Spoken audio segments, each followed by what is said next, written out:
do I hear bird music? What is this? There's birds? I don't know what this... this is the first time me hearing this song. I don't know. Apparently we're entering the wilderness or something. I don't know, like, most of the songs on my playlist. It's just whatever YouTube recommends. So I know it's copyright free, but... I know, man. We're in the wilderness. Hello. This is... Let's skip this. let's skip that. I don't know what the fuck that was, but that was bad.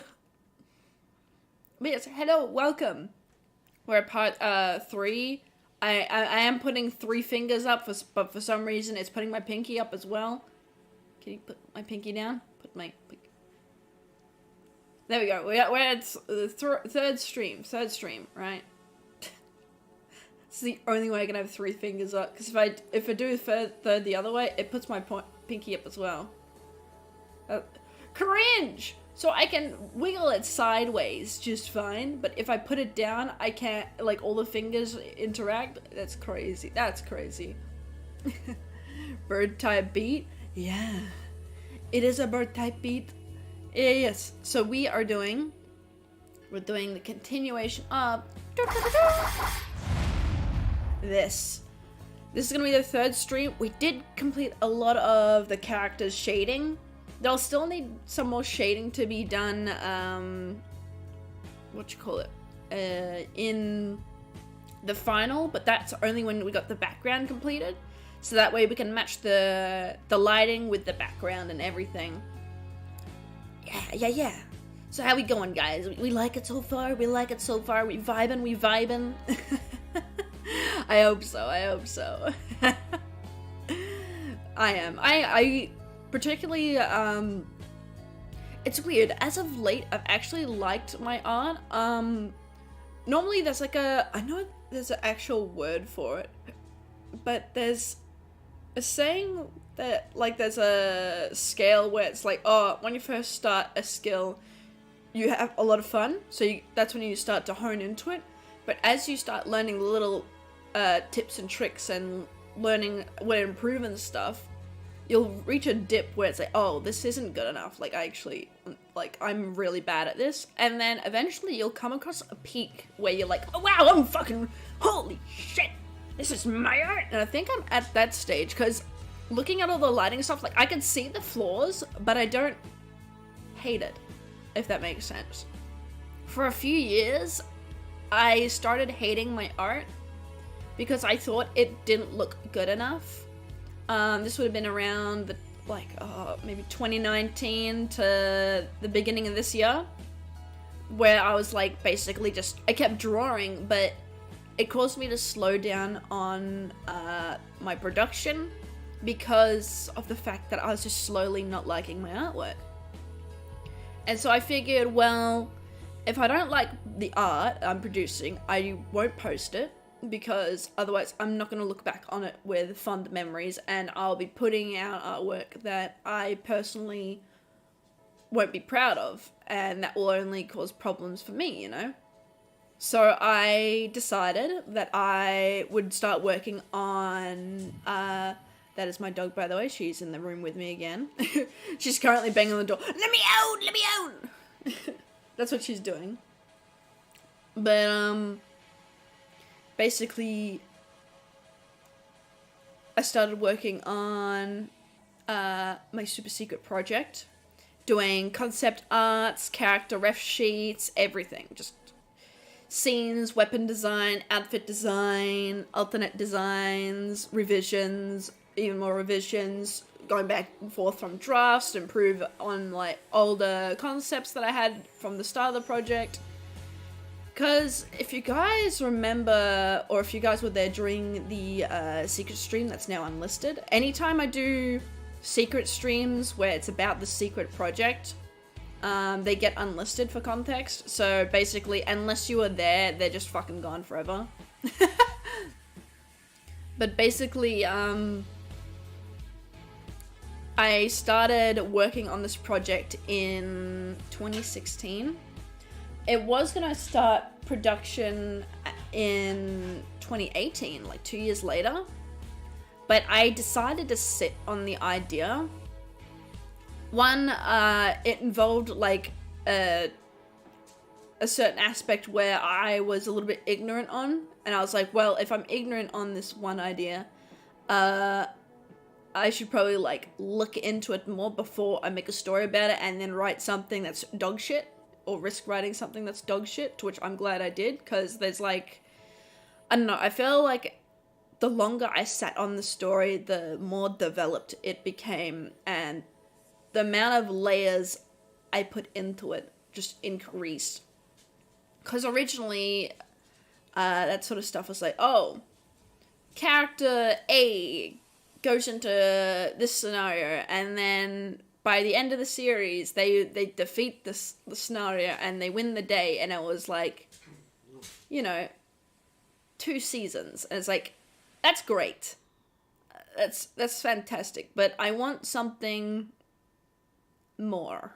Like, I don't know. Like, I've written, like, other stuff as well that I could produce alongside with it, so that way it's not like, I'm starting this big mega series and then post it and then fuck up due to lack of experience. I am planning, like, other series along the side, so that way, you know, like, series that will last, like, 1 season each, so what, like, 10 episodes, if that, per series, and then this one will be, like, the main one, you know? So I am planning other stuff alongside it, but that's gonna be the big, like, I kind of want that to be what I'm known for, if that makes sense. Like, other than streaming, other than my art, other than drawing, other than VTubing, like, I want to be kind of, like, because that's kind of my goal, right? As a streamer, right, it's kind of secondary to what I actually want to do. I know that when it comes to creating projects, you kind of need to have a foot in the door of the creative scene. That's why I post my artwork. That's why I'm streaming. That's why I'm now connecting with other people in the quote-unquote industry of content creation, right? It's because eventually, if I want to achieve my production goals of the projects I have in mind, I will need connections. That's purely it. I will need connections. So by better understanding the industry and by putting my foot there, so that way I've already got a name in the industry, it means when that project is ready to launch, I'm not going in blind, you know?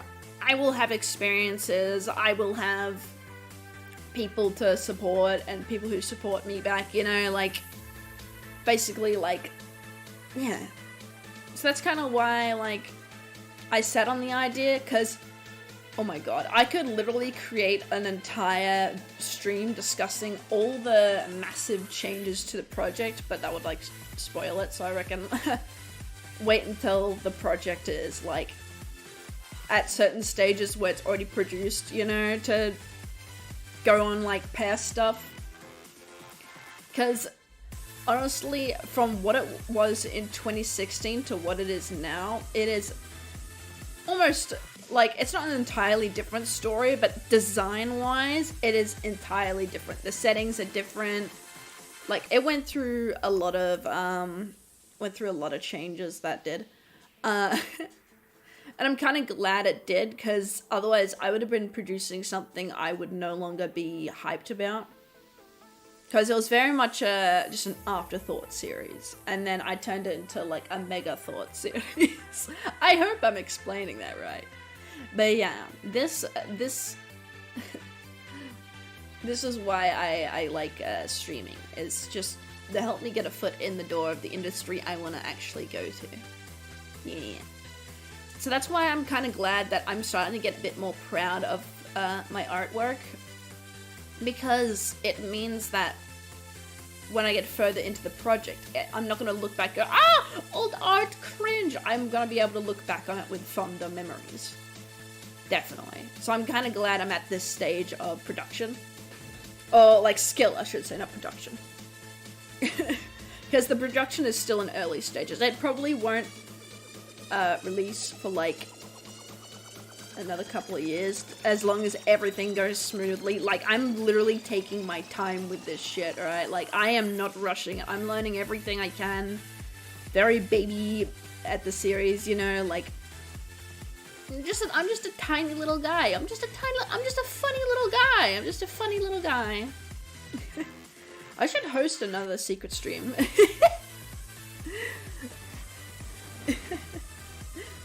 But yeah. Anyways, to the artwork. But yeah.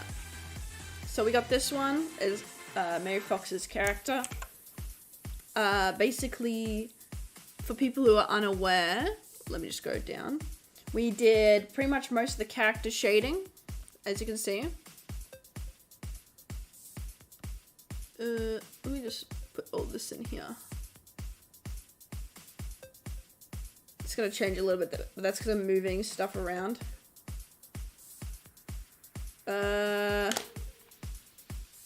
Maybe that's why I did that. That doesn't... You know, I'm starting to think that's why I did that. Okay, we'll leave it like that. Oh, good. We won't find it. Okay, so we got the line art. That's alright. So as you can see, we got most of the character shading completed. Other than when we complete the background, that will then also determine the shading on the character itself, but it will only be corrective lighting. It won't be like as intense as what we've done here. But yeah. My new profile picture is based off a Pokemon known as ayoooo. Ooh, I don't really know much about Pokemon. I know, okay, the Pokemon I know of is Diglett, because Diglett's pretty cool. Bulbasaur. Pidgey, I know Pidgey. Pikachu, that's a no-brainer. Magikarp, I think, is it called Gigacarp? I feel like that's wrong. That feels wrong. It's like the level up of Magikarp. Gigacarp. I was told it was Gigacarp. I don't know if that's true. Now I'm saying it out loud, that doesn't feel correct. Gigacarp. Oh, Piplup. That's my favorite Pokemon. For someone who okay, context. I know nothing. I literally know nothing about Pokemon, right? Like, the only games of Pokemon I played was Pixelmon and Pokemon Go. Okay, like, I literally know nothing. I've never owned a Pokemon game myself, right?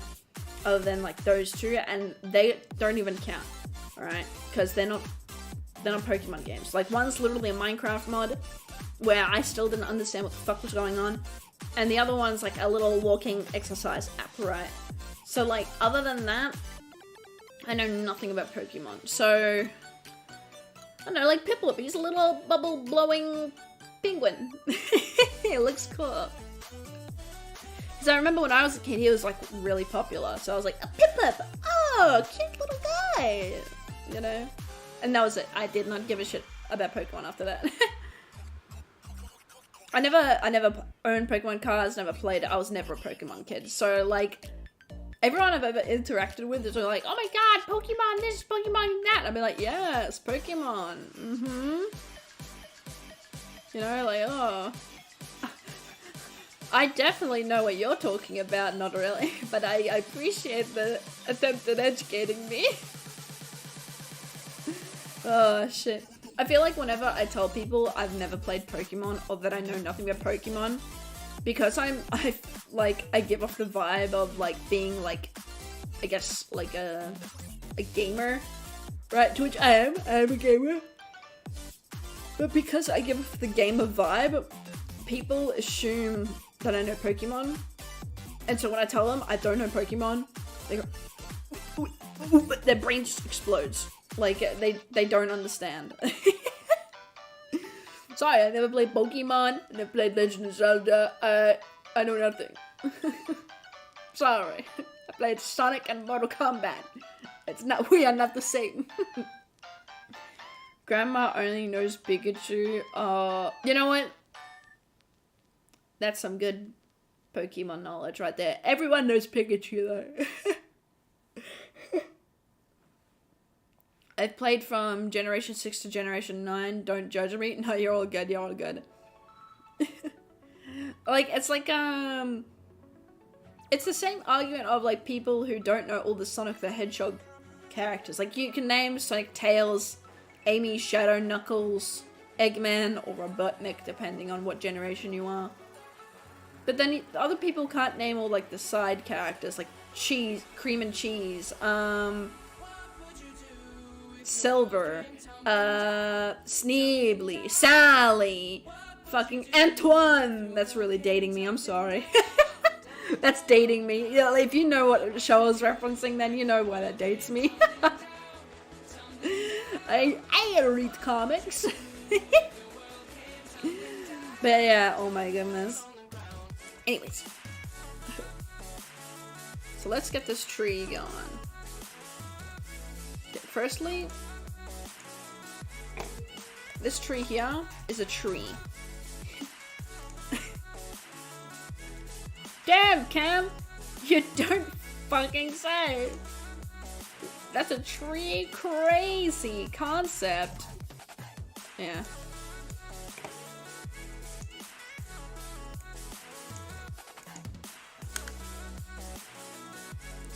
Where's my mouse? There's my mouse.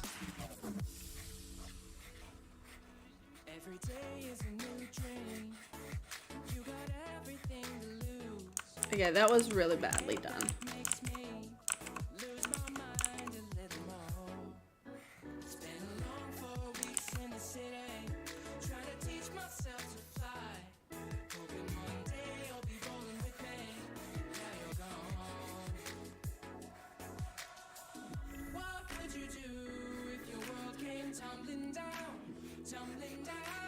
Okay.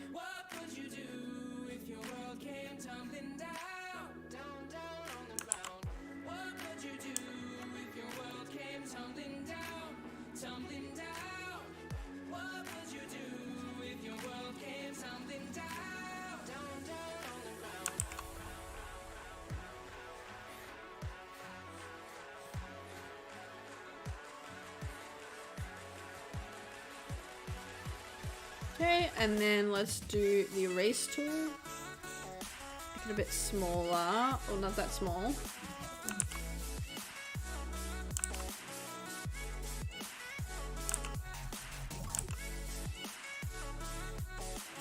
Okay, like that. And then we do overlay. Nice.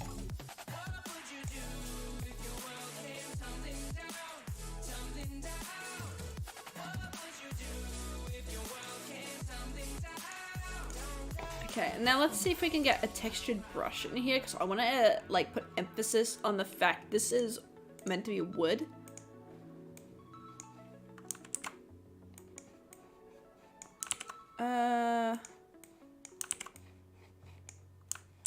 Could do that, but I feel like that would ruin the effect.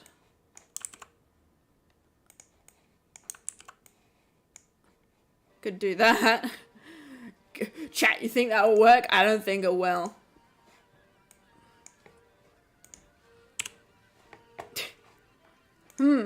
Funny about that.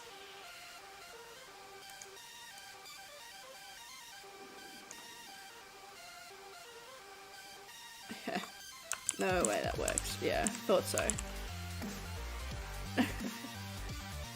Okay, I feel like patterns might not work. Yeah. Effect maybe? No. Clothing? No. Broad line maybe? Oh, this part is a bit... Yeah, they're a bit too... Oh, unless adding like weight with this pen. Nah, it's like an even weight. Artificial?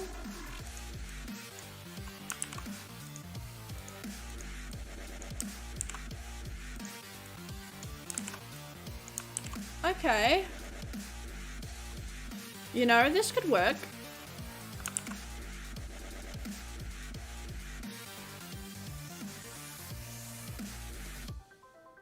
Okay, that works.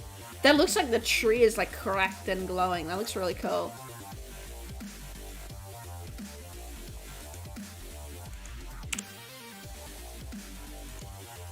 Multiply.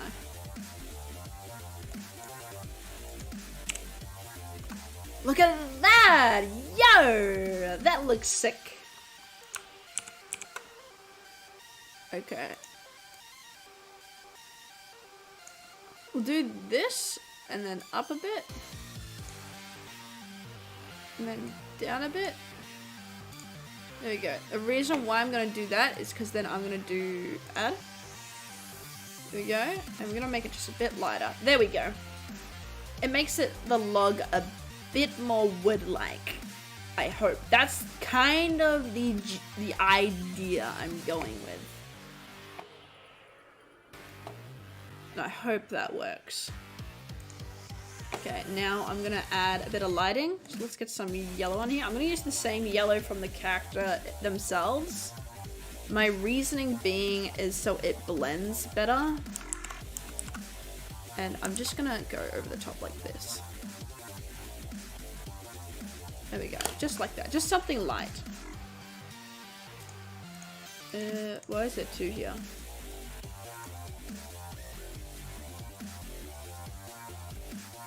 I think I accidentally just added 2 layers instead of just 1. Oops. Oh well. There we go. And now we're just gonna color this. So let's... Oh my god, I did it again. Oh, I figured out why I'm doing that. Cause I'm stupid.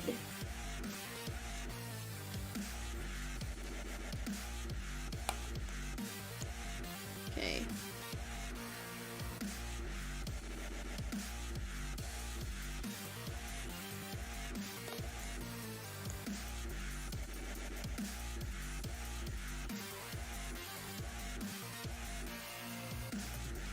Okay, that looks nice.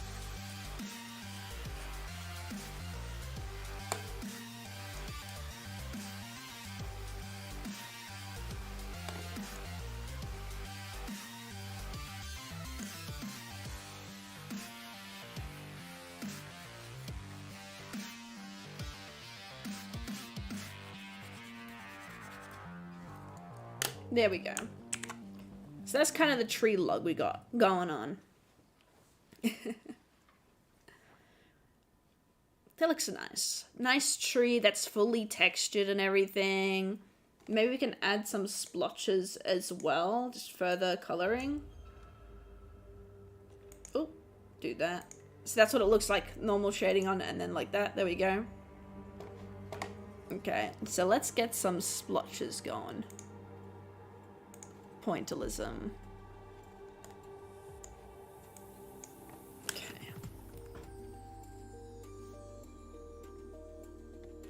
Whoa, what have I just clicked on?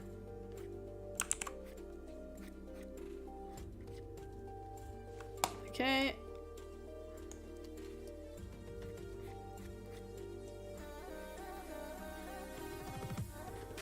So this is just to add texture to the tree itself. Just a bit more, you know?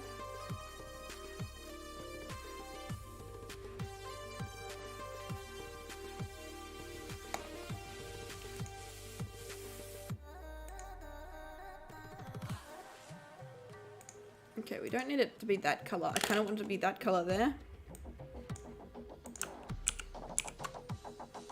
And then that on top.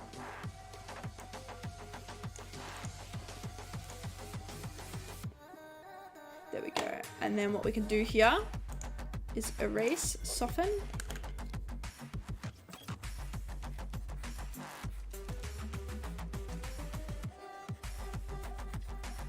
Just a little bit. There we go. And then what we can do is we can grab this character thing I left here. There we go. Drag it down to here. And we're gonna do H, I'm gonna pull it a bit over. Oh, it's like doing a thing. Hold on. There we go.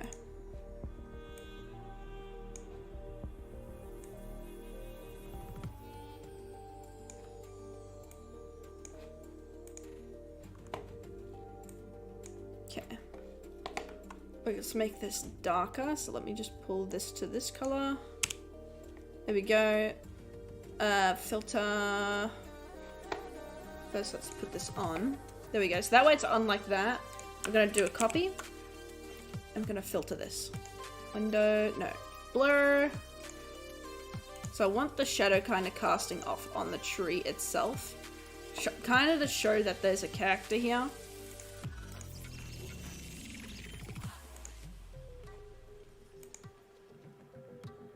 Blur.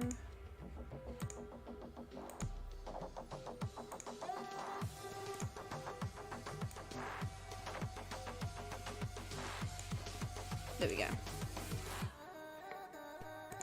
I'm gonna overlay it. And overlay that as well.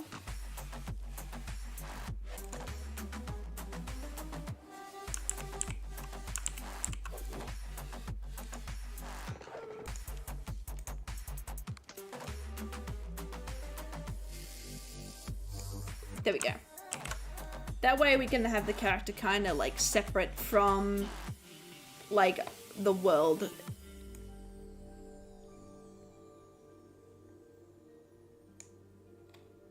Kind of like that. That way you can see they're kind of like not just randomly in the scene. They're like placed in, if that makes sense. Okay,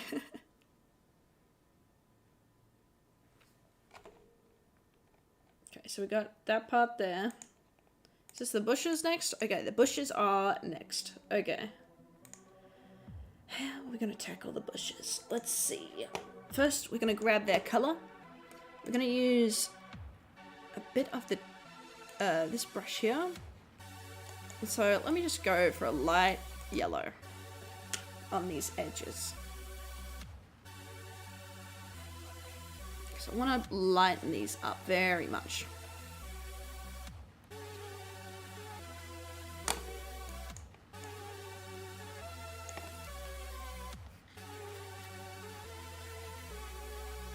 There we go. Because I want to brighten them to the point when I add other colors, it's gonna make sense.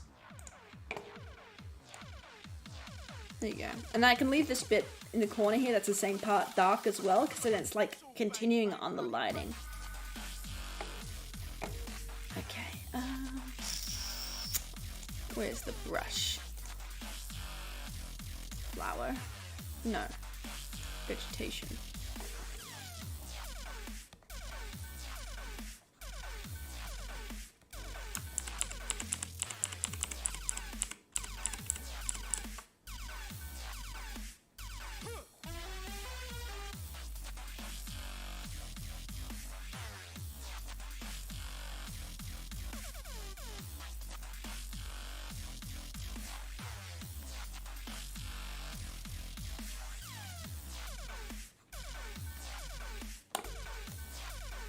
Okay. Actually, let me go retract on what I was saying. Add it here. So now we got some more leaves, but they're kind of down a bit. So now we're going to add this here. Do it again, but this time be a bit more lighter.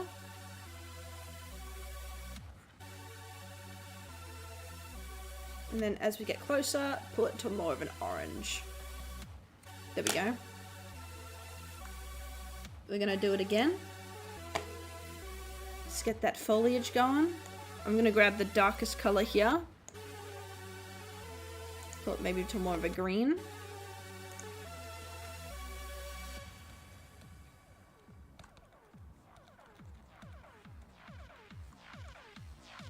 Foliage again. And I'm gonna change the shape just a little bit on this part here. My reasoning being is because bushes, they're not just one lump, like rounded lump. They kind of, you know, they're wild. They go to all sorts of shapes. So I kind of want to emulate that.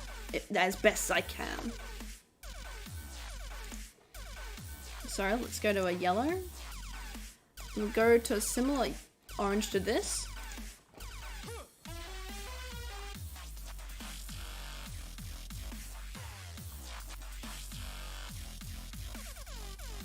Now we're pulling closer.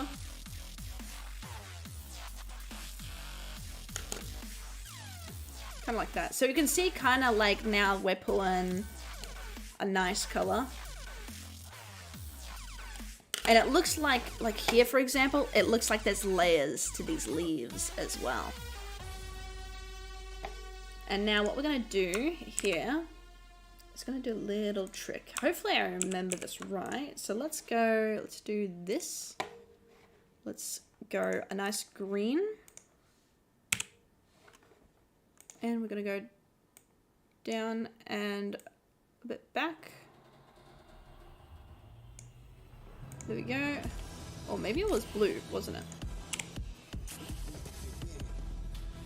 Was it a grey blue? Am I stupid? Oh, let me just get rid of these other layers so I can see what I'm doing. Am I dumb? What's going on? I think it was this layer. No. Was it a red?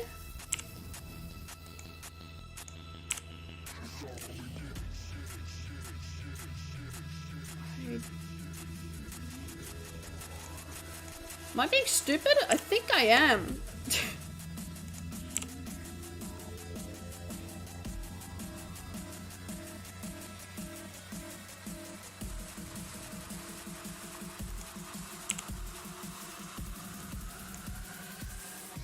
Oh. I think I am here. Yeah. Okay, that's it. There we go. So this will add a bit more texture to these leaves. All right. There we go. So see how it's added a bit of a texture? Now, problem is this is a bit too vibrant, so I'm going to gray it out. There we go. But that's basically kind of what we're doing.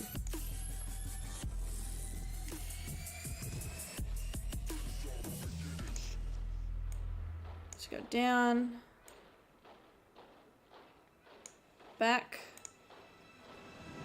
And on.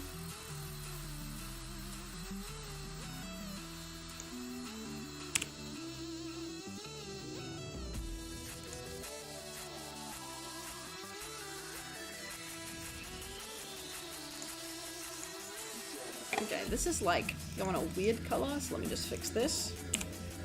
We're just gonna keep going until it fixes itself. Nope, too much. There we go. Kind of like that.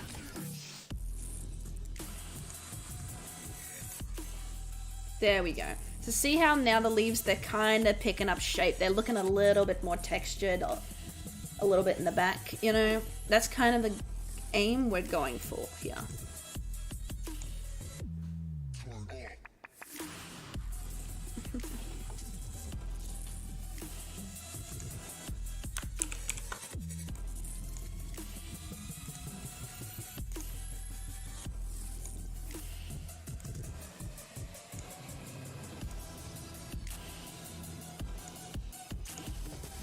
Okay.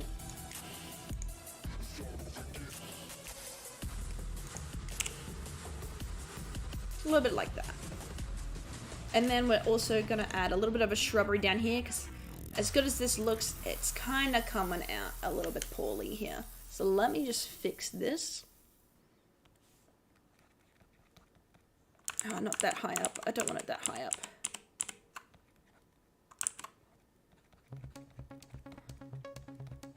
Stop. There we go.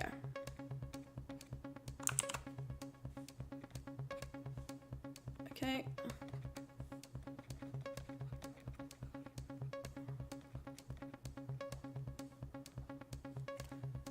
Kind of like that. Maybe we'll bring this down just a little bit. There we go.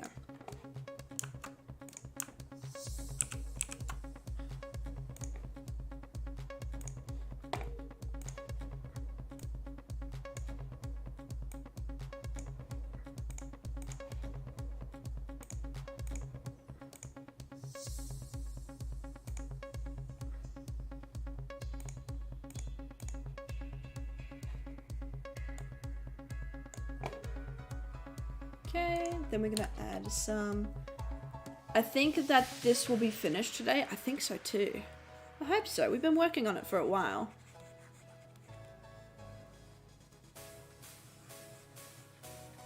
I'm gonna bring the color up just a tad.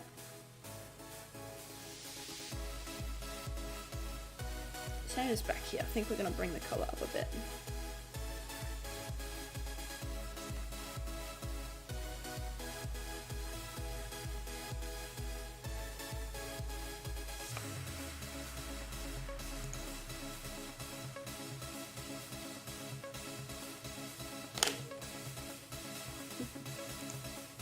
There we go.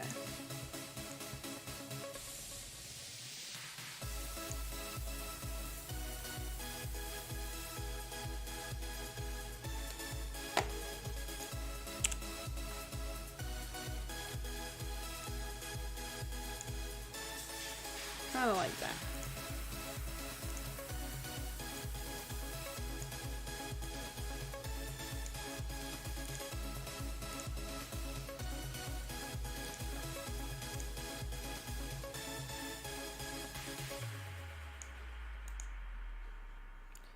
There we go. So now the bushes kind of look like that.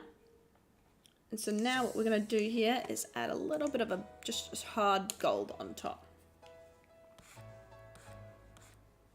There we go.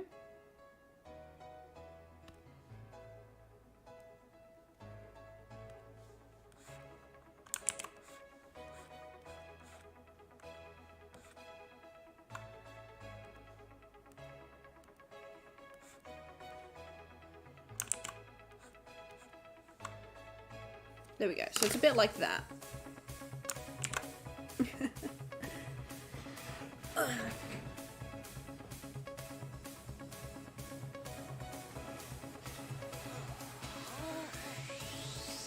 So there we go. That's kind of how I'm doing my bushes now.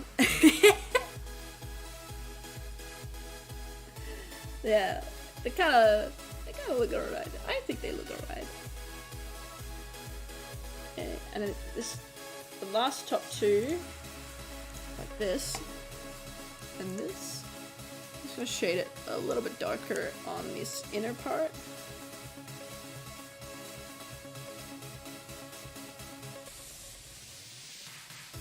There we go. That way it's got a bit of a transition color as well.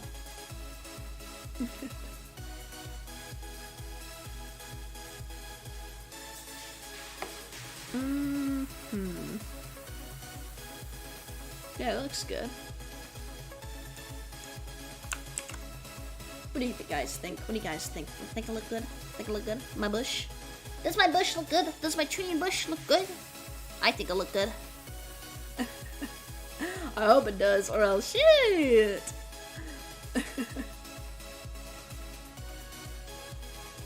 Okay, then. Let's go to this one. Ah, yes, the other shrubberies. Oh god, oh boy, do love me some shrubs. Okay.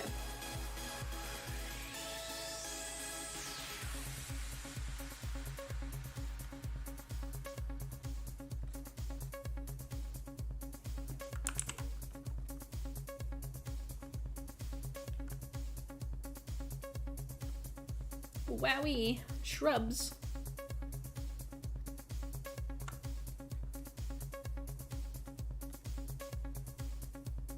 There we go.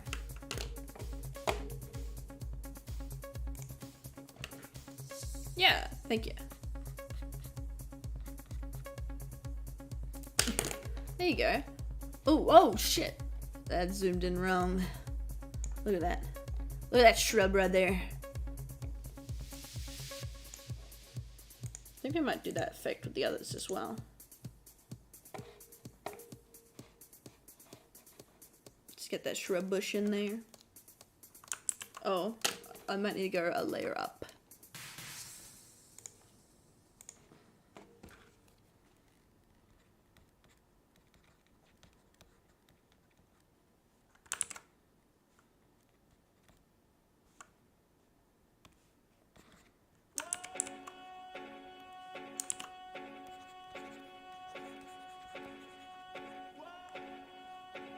There we go.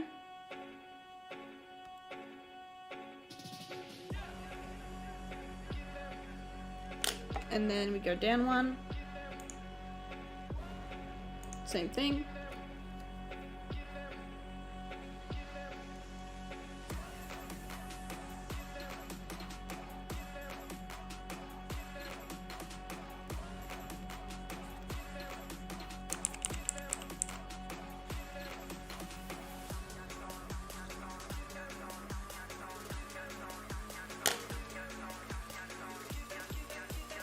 Okay, there we go.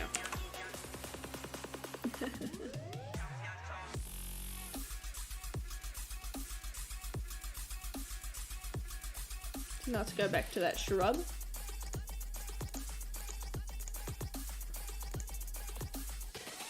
Now let's go to a bright yellow. Up high, there we go.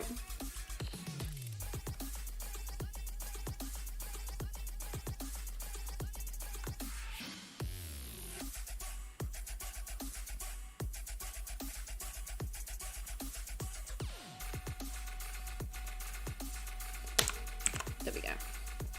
Just something simple like that, because we're going more into the background, I want the main character to be a focus, but those shrubs, they're not going to be as important, because it's going to be the main character that's the focus, and then the dog. So the background will be like an afterthought, kinda, if that makes sense.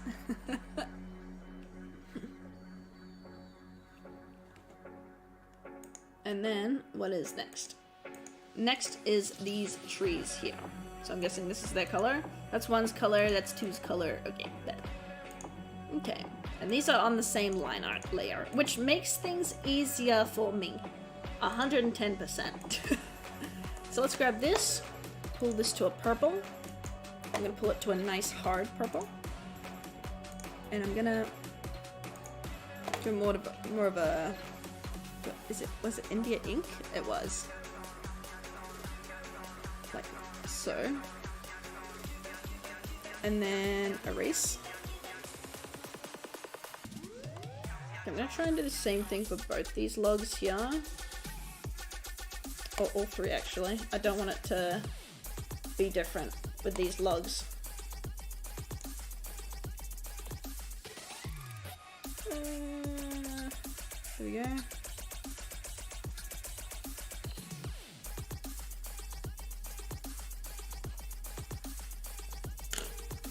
Save. And then this is the, nope, where's the other log? There.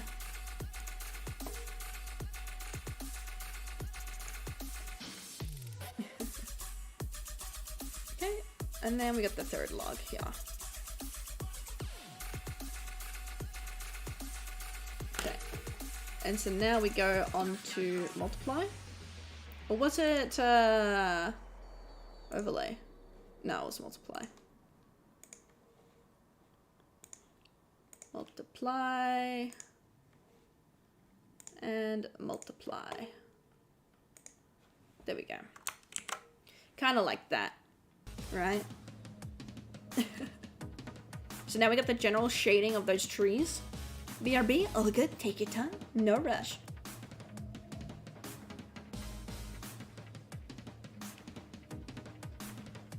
And so now we're gonna get the lighting going. I'm gonna again pinch from this tail right here, because the tail is like, this is a good yellow here, so I'm gonna pinch from that a lot. That's fun.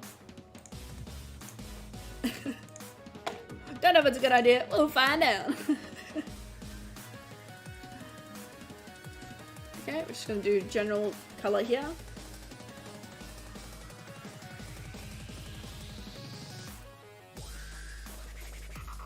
Okay.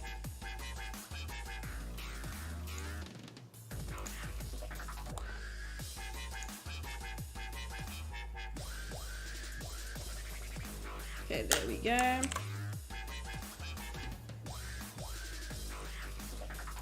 And now we're gonna go into that cracking brush. Where is it? Natural. Correct. Hatching.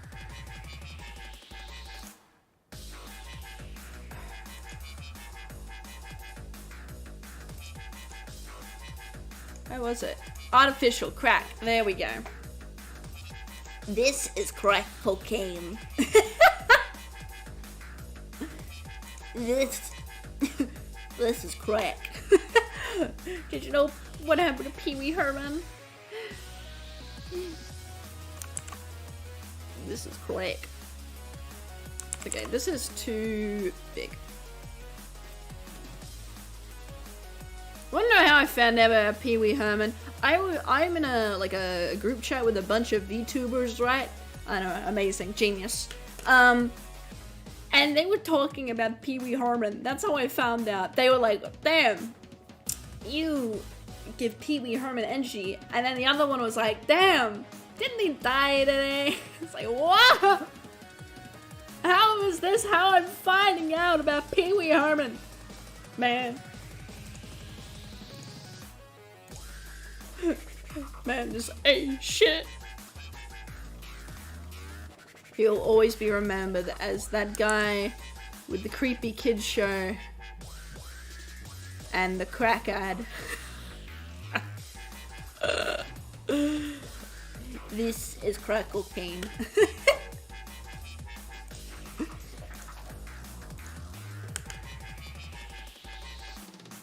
Yeah, I want this to be even tinier for this lug back here.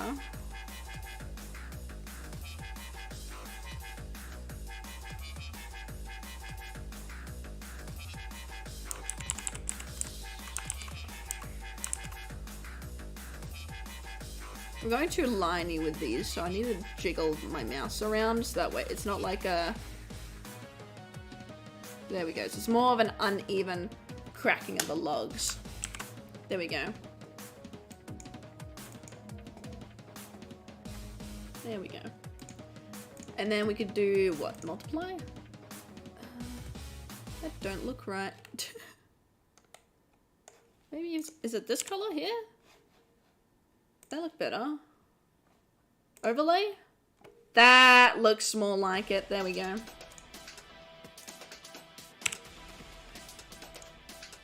Overlay. There we go. And overlay. There we go. So that will give it more of a wood look. And then we can paint the little dots on it. So that way it gets even more of a wood look. Because wood has a cool texture to it, and I really like it.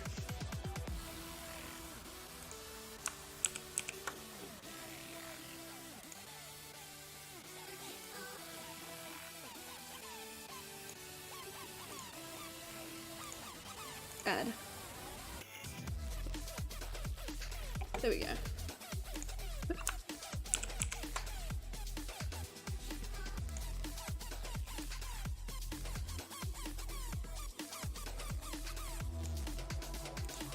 We only just want it to be a little bit copied, so that way when we do the ad, it highlights one side.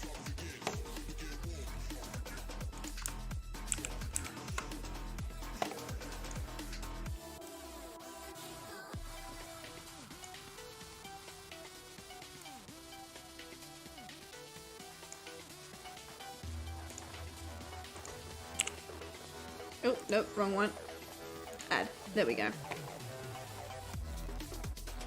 Oh, I think we didn't move it enough. There we go.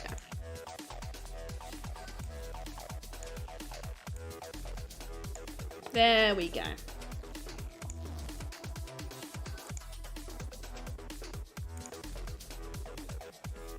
So now we got more of a wood look.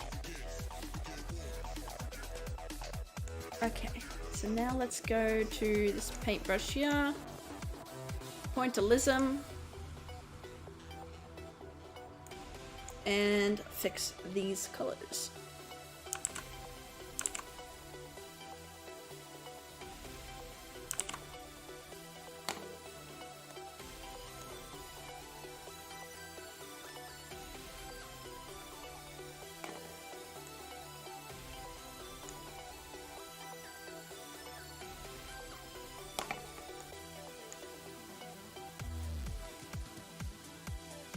There we go, and then overlay. Wait, I don't think that's correct.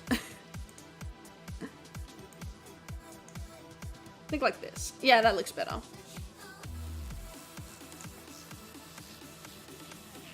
Burn? No. Oh, unless we bring it down. No, that looks right. Okay. Okay, so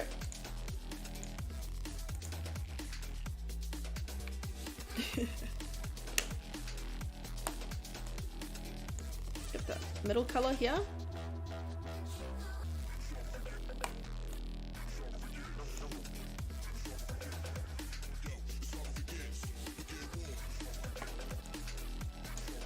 Okay, and then this color here. And then we're gonna bring this color in here, only just a little bit.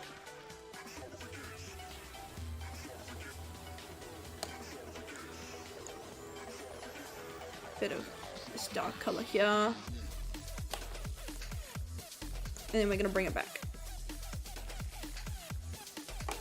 There we go. Because we can't go completely dark on this, but we have to kind of play pretend, if that makes sense.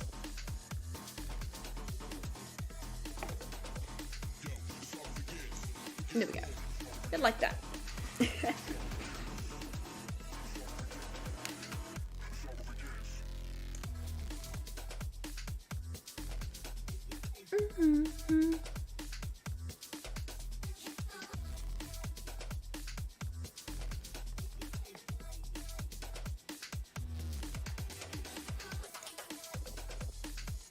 Again here, grab the middle color.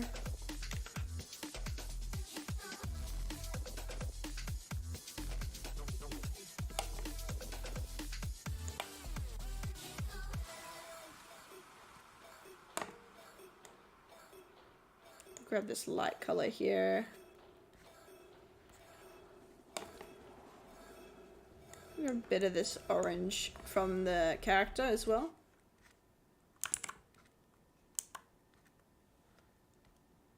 Only just a little.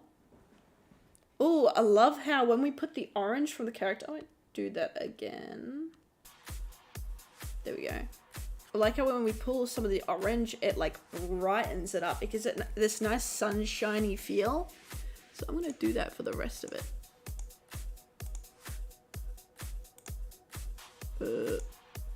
It's that one there. There we go.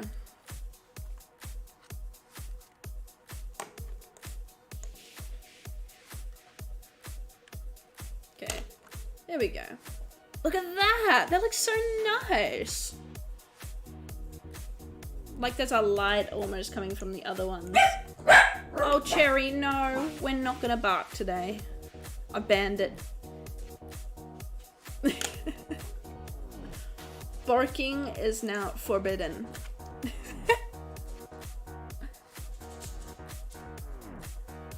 There we go.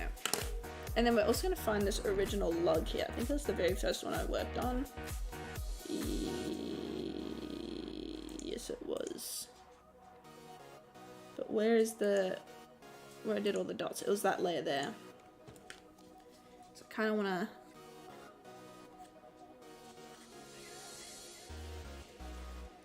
There we go. There we go. That looks nice, yeah.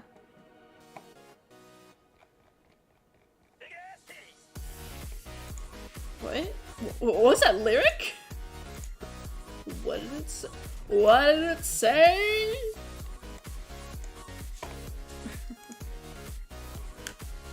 Big ass titties? Yeah?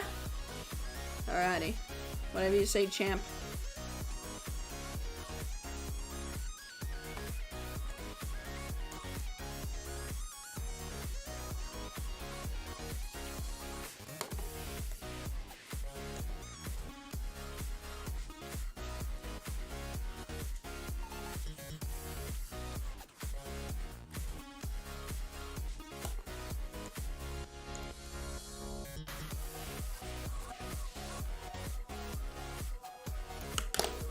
There we go. Look at that line arting, dude. Yes! Look at those trees! Yes! Trees!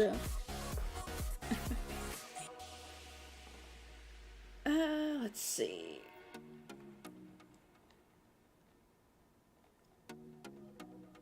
And then we got this other bush here. So we're gonna do another bush and then another log. So let's do this log shading first before we do that other bush.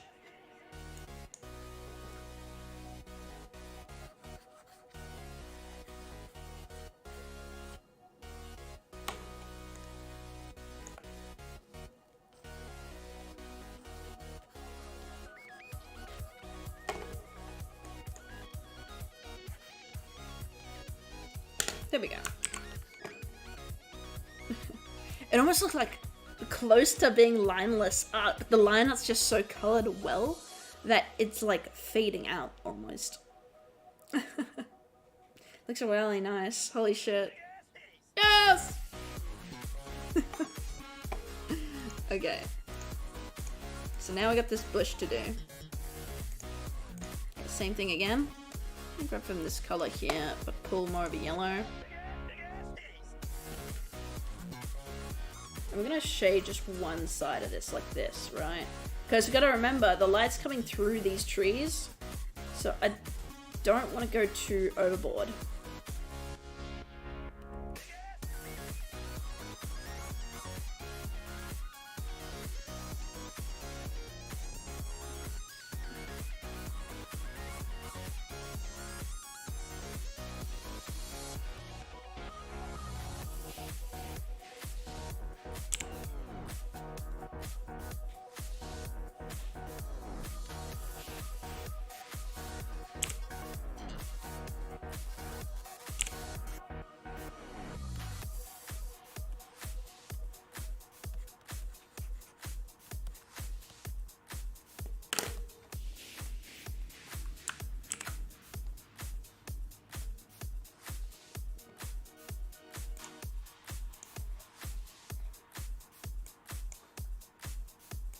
Go.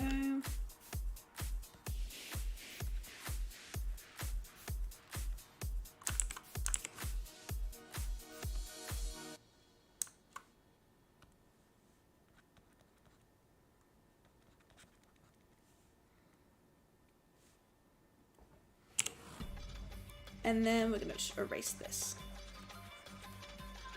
There we go. And we're gonna grab from these nice bright yellow leaves. I'm gonna brighten this up. I say the future is ours. If you can count.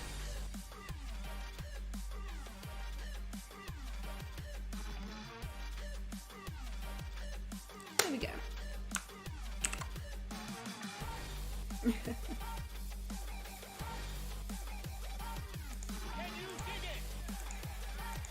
Okay, so that's the bush done. That's the tree done. And then we got the grass to go. But wait, where's the dog? Where's the dog at? Huh? I've lost the dog's line art. No. Oh, there he is. He's over here. I lost him for a minute. Wait, so then where's his coloring? Did I put it on the same layer as something else? Oh, it's on the same layer as this log. Oh, I see. Okay. Noted. Okay, let's finish the background. And then we can dip the shading the dog. What's the dog doing? What's the dog doing? Okay, so we've got this grass going on. Okay, so let's do this grass down here first. Okay, so let's grab this. I'm gonna make it nice and deep. Oh, get the paintbrush. Let's get the India ink. Let's get just the general shading in. So this is like without the effects of lighting. Because we got the streets, suckers. Nobody is wasting nobody. That is a miracle. Okay, we're gonna make like a little path thing here, like as if like this is a general path.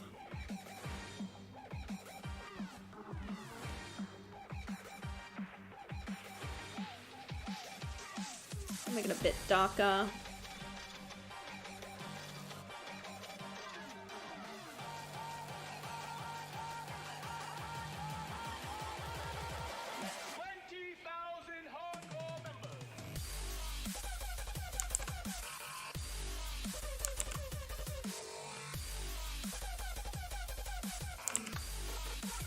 Okay, I'm gonna do this.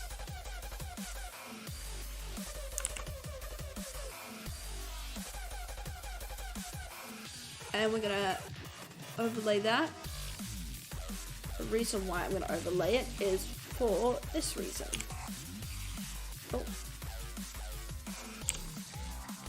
It's that way it has sort of a more like torn look to it, and so then we can add grass and effects, and it looks like it's just the grass has grown funny around it.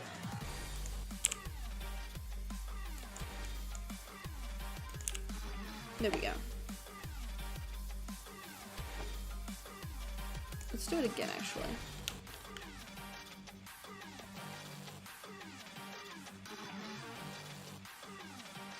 No, I messed up. There's like a thing there. I gotta go through with it all.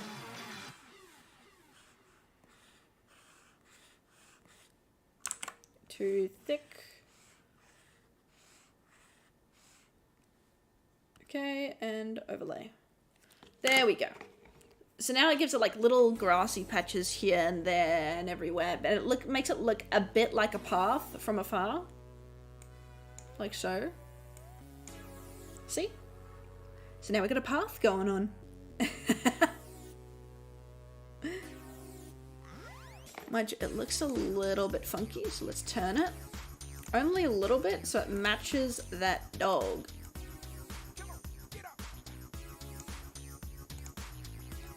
It's not cutting off, is it? No. Okay, good. There we go. So now it matches the dog a bit more. Because the dog is at an angle. But I want the dog to be like, just a dog. What the dog doing? What the dog doing?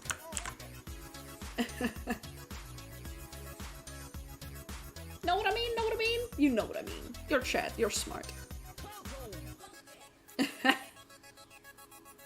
I reckon these little barking effects I'm gonna leave as is. Oh, what the fuck? Go back. What are you doing? There we go. I reckon I'm gonna leave them as is, so it's a bit more like cartoony and unrealistic. Because it is meant to be like a barking effect. So having like all this detail and then like a oof. I think that will look really nice.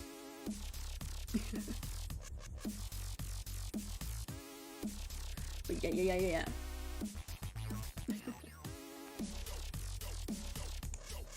I think as well. Let's find this brush here, vegetation. Whoa! Okay.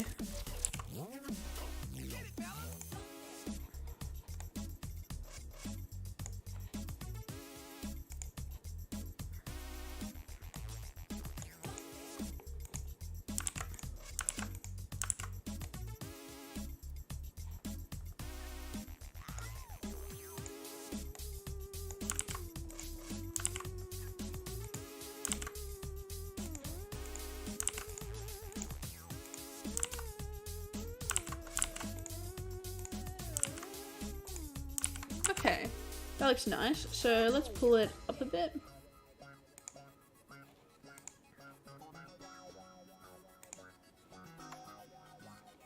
Okay.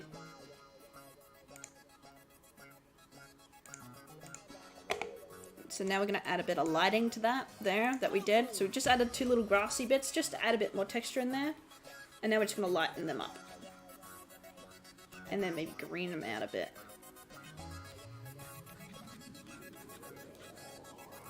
Just there's more texture in there. It's very little, but without it, it sells.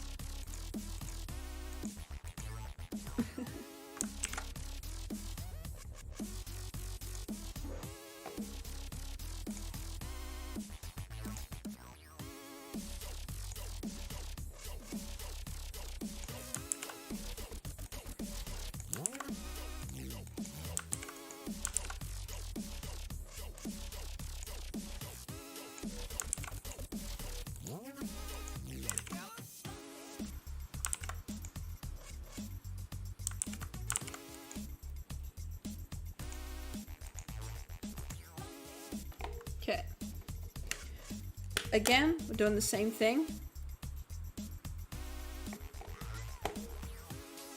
So, up a layer to this brush here.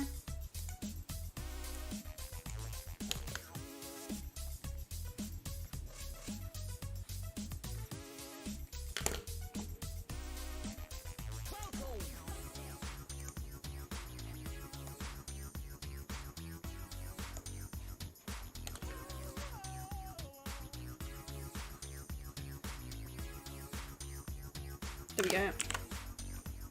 Just so it adds like more grass and foliage into that background.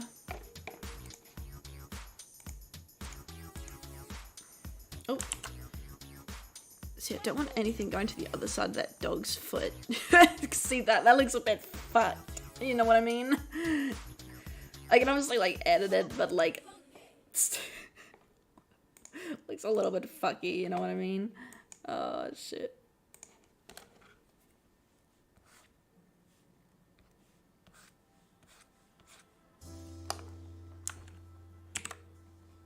There we go. Look at that. Look at all that foliage. Look at all that grass growing.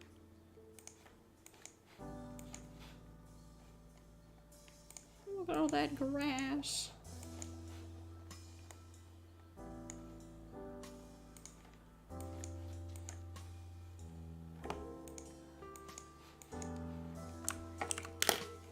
There we go.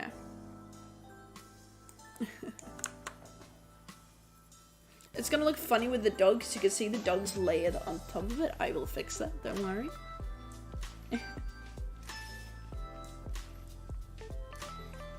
But yeah, it kind of adds like more textures and layers and everything to it. It makes it seem a bit more of a real scene than just a random pot of crap put together, you know? You know what I mean? I think I make sense. I think I'm making sense. I reckon as well. Let me find the... Where is it? Where is it? Where's that vector layer for it, you bastard? Oh, there, it isn't a vector, it's this. Okay. Oops. Oh well. Listen.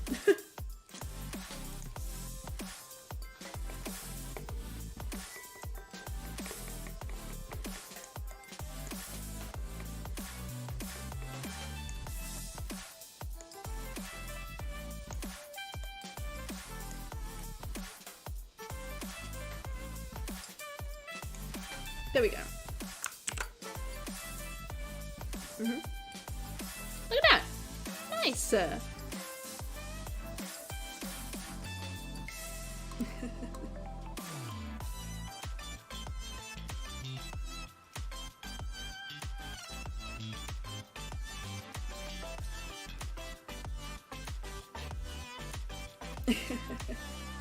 Oh no.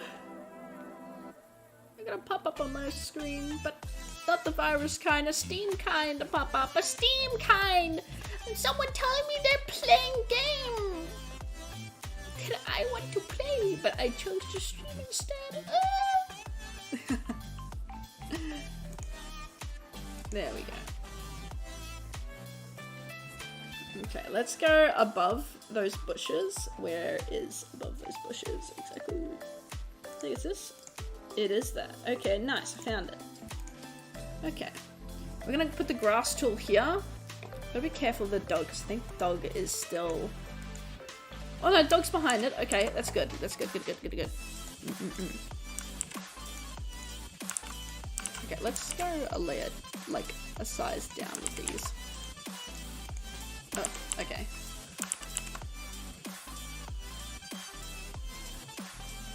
A bit like that.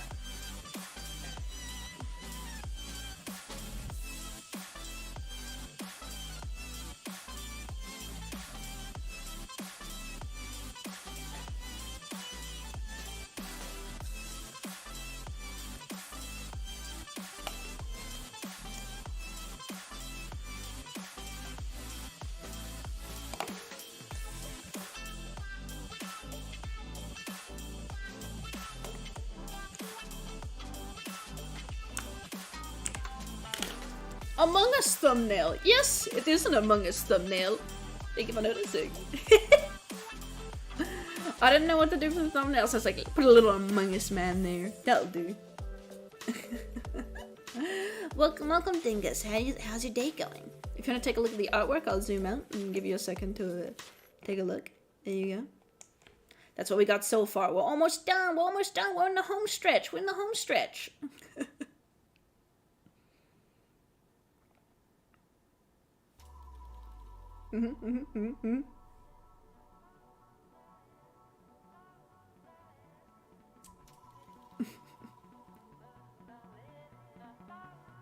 Little sussy? It is a little bit sussy, isn't it? My day has been good? Oh, good, oh, good. That's good to hear. Hell yeah. My day has been a little bit slow, but still good. I woke up a little bit later because my dog decided to come in my room and give me a cuddle. So I was like, well, now I can't get up. Like, my dog is here. Hello? I can't get up now. Because, I don't know, she's just too cute. Like, I go to get up out of bed at a reasonable time. But when my dog comes in my room and, like, gets in the bed with me, it's like, fuck. I can't get up. My fate is sealed, you know? Like, I just stay there wide awake, just doing nothing but, like, snuggle with my dog, I guess. Because, I don't know, it's too cute to me. It's too cute. I mean, how can I say no to that? Like, what? My dog's gonna come in right as I'm getting up out of bed and I'm gonna continue with my life? No, like, I'm not a monster. Jesus. My god. I'm gonna cuddle my dog. The hell? Yeah, I did that and then got up, did my daily shenanigans, like my routine and shit, and then went for a walk with my dog. Nah, that was pretty much my day. I pretty much did bugger all today. I did fucking nothing.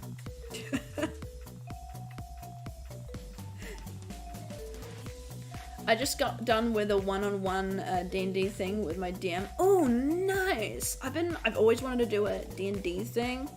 A lot of people tell me I'd make a great DM if I knew how to play D&D. But I've just never had the opportunity to get into it, but I hear it's really fun. Very nice. Thank you. We've been working on this for, what, this is the third stream, I think? Gastroblast me. Oh, don't remind me! Not the Undertale fandom, please! Not that sexy robot! Can't disturb your animals when they join you. Exactly! And especially mine, because she will literally put her head on the pillar and sleep like person. Like, she'll lay there like people, you know? And she'll put her paws up like, you know, like this as well. Like, imagine laying sideways, like, head's on the pillow, and she'll have her arms up like this, just laying there. And it's like, I can't get up. Help, I fallen and I cannot get up. That's kind of what imprisons me to my room sometimes. It's my dog being sus as fuck. And not letting me get up.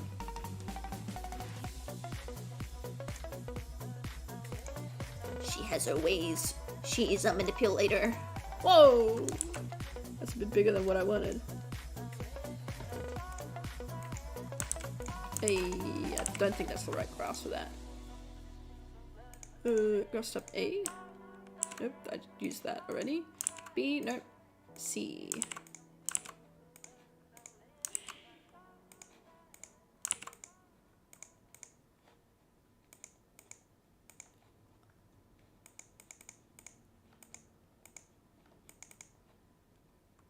Okay, then I'm gonna erase just this little bit here. There we go. Just a little bit. There we go.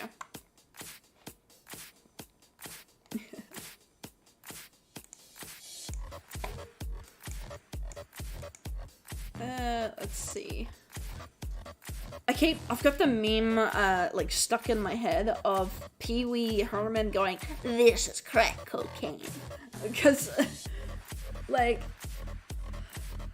for people who don't know, he passed away, yesterday. Sorry if this is how you find out from watching a VTuber.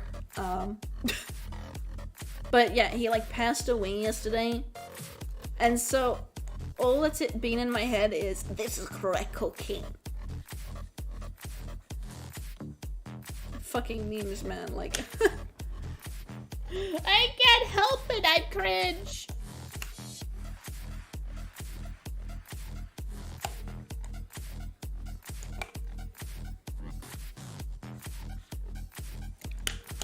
There we go. Nice texturing, nice texturing. Yes, yes. Like little grassy bits, and a little path the doggy walks on. Yeah, he's dead. He passed away last night. Oh, like yesterday morning. I say last night, but I'm forgetting where am I?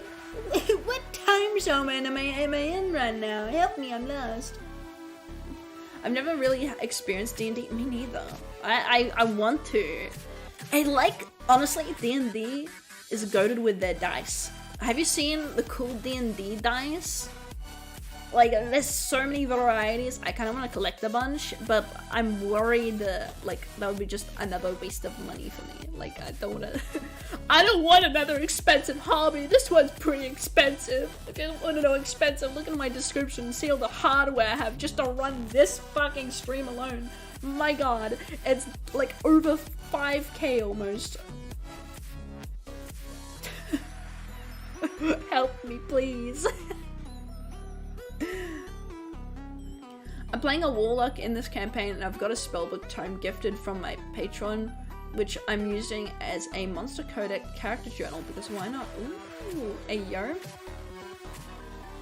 Why is it slowly getting more attention in 2023? I think that's because of, what's the show called? It's got the Demogorgon in it. Stranger Things, because Stranger Things makes it really popular, and I think the newest season's coming out beginning of next year, so I think people are getting hyped for that series again.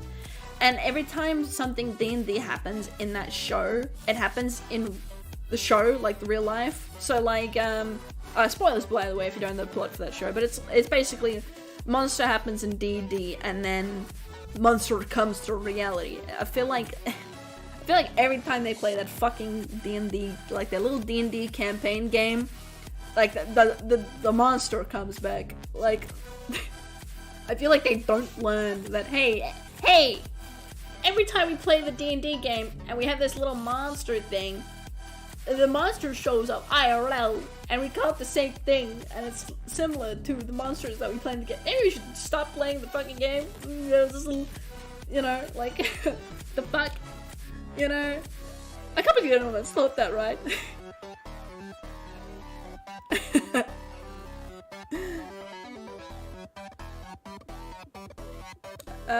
Stranger Things brought it into light, but that's like 8 years ago. Yeah, shit, that was 8 years ago. You're right. Oh my god. This is crack cocaine. Yes. I mean, my head is saying, Isaac, we love you. Ooh, I don't know what meme that's from. Dude, a player got me a yellow dice with holes in them, like cheese, because I have a character that's a humanoid rat. Nice! Yo, see? See? That's cool! That's cool, you got cheese dice. Dude, a player... Oh wait, no, wrong message. Every monster in that show is named after a monster in the D&D player's handbook. Exactly! And every time they deal with the monster in their D&D campaign, it shows up in the fucking... their world, right? And it does like similar shit pretty much. Like, how have they not put 2 and 2 together? Every time we play this fucking game, every time we play this game, a monster shows up. Like, hello? How? Where are we? Where am I? Oh, The Binding of Isaac? Oh, I've never played that game. I should get into that game. I think it's really good. They used a D20 in a time period when it was only 3rd edition, when they didn't use D20s. Oh no. Oh no, an inaccuracy! Oh shit! Hey yo, call him out. Text them on Twitter, tell them. Oh my god. I hate it when shows get shit inaccurate. Dude, it's so annoying. It's like, it's why I like Moana so much, right? The Disney film, Moana. I think that was made in 2016. literally, okay, I myself have 12 years sailing experience. I started in 2006 and retired in 2018, right? So I actually know how to sail an actual sailboat. And not just one type, but multiple types, right? So I know my boats. I think I know my boats pretty well, right? Other than one scene where it's kind of like, I'm unsure if it's accurate because like Moana like stands on the bow of her boat and she like spins it on the spot. I don't know if you can actually fucking do that. I doubt it. I think that was just movie magic happening for like the sake of the plot. But everything else about that film is accurate. It's completely accurate, which is funny because a lot of shows, when they mention sailing, get it completely fucking wrong. They just start making up shit. It's like I understand when like nurses watch doctor shows. They're like, damn, this ain't fucking realistic at all. You know, like, it's the same shit. I get the same fucking PTSD reaction when it's like, for example, the Dragon Prince. I think it was season 2. Either season 1 or season 2, where they cross some ocean with a pirate guy who was like, has a parrot, right? And he explains to them how sailing works, how sailing on a big vessel works, right? And he goes like, oh yeah, it's like squeezing a seed between two fingers. There's equal pressure on both sides. Keep note of that. Equal pressure on both sides. And when you squeeze it, it propels it forward. Right? It's similar to an airplane wing, right? Problem is, that's half of how it works. You've got the idea, but that's not actually what is happening, right? Yeah. I'll actually show you. There we go. We got an educational stream going on here. Let me just fill this with white. Boop. There we go. Okay, right? Okay, so the way they describe it in Dragon Prince, right? So say this is like a boat. Wait, I drew that really wrong. There we go. Okay, this is a general boat shape, right? Okay? And then we go like, this is the mast, that's the sail, you know? And here's the other sail, right? Here's how they were going, right? So this was their course of action.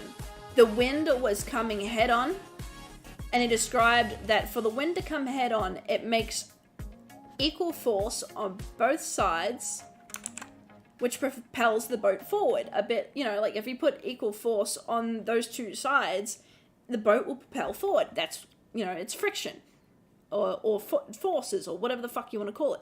It propels it forward. The thing is, that's cute and all if it was just the boat's shape doing it, but if you I don't know, look at a sailboat, you'll notice it has sails on it. Like, that's gotta be a factor. So if, like, see if this, like, these two lines here, right? This one here and this one here, right? These two lines are your head sail and your main sail. If the wind is coming forward and it's, like, in line like that, well, the wind is going past the sails. So first of all, it's not catching anything. It's not doing anything. You'll come to a stop. And when you come to a stop and you've got wind coming towards you, it's actually going to give you a backwards push because the wind is just pushing you in the fucking water. And unless there's a current under the water to push you in a different direction, you will go backwards. But not only that, you'll lose control, your boat will turn, this and that, you know, you'll just lose control until eventually it turns in the spot. Basically, it drifts. If the wind is coming forward, it will drift mainly backwards depending on how strong the current and wind is, okay? It will just come to a stop or just drift, lose control. Basically, you get the idea, right? How boats actually work is, say like we got the sail, again, the sails set the same. You want the wind coming at an angle to match these sails. So first of all, these sails, oh no, I've drawn it on like the wrong layer type, so I can't actually fix this, hold on. First of all, There we go.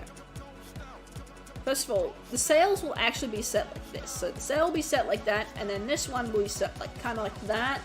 It can be set more outward or inward. Same with this one, can be set more inward or outward.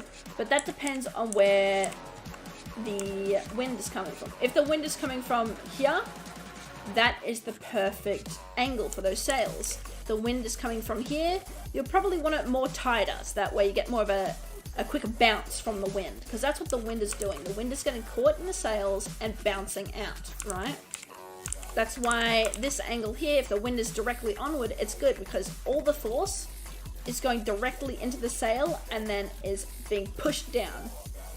And that's your propelling force. That is what pushes you forward, right? That is what pushes you forward, is this force here, because it's the down force when it escapes the sail. That's what's pushing you forward, okay? And what guides it to go forward after it's got that propel, right, is the shape of the boat's hull. You know, that's where the seed thing, so that's where he's the guy from the show is half correct, because he's got the right idea. It's a similar like idea with the airplane wing, how you got an equal force here, going down here like this. Oh, you actually can't see it, hold on, wait. So you got like a, you know, we know the general shape of like airplane wings, how they do this, right? You got the wind going past here, and then you got a wind doing like a whip. And that's what creates lift, right? Same thing with boats. Except boats technically cannot sail straight. It is like, ignore what anyone else tells you. A sailboat cannot sail pinpoint straight. That is physically impossible. Let me show you why. So sure, we have a force that comes down from the hulls because it's the shape, it's what propels it forward. But you've got a major force coming from the side, that is the wind. And also current. A lot of currents will follow the wind, other currents will go opposite. It depends on what the water is doing. Water is very unpredictable.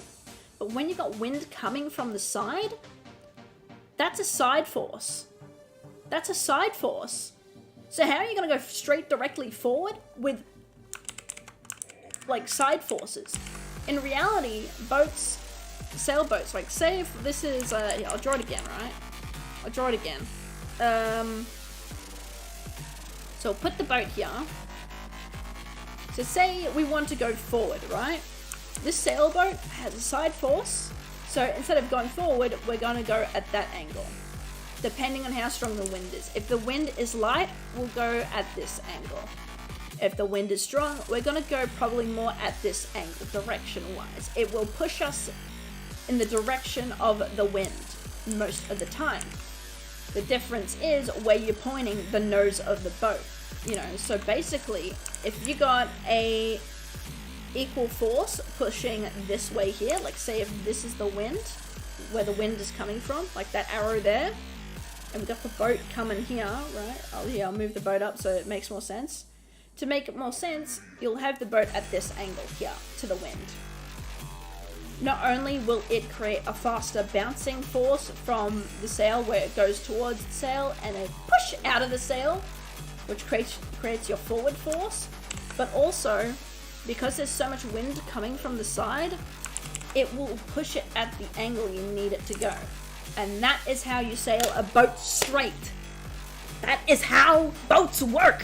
Don't believe anyone else telling you anything otherwise. They clearly don't fucking know the actual science behind the forces of what makes a boat go forward. If anyone tells you anything other than this when it comes to boats, sailboats like this, they are a dumbass. They are actually stupid as fuck.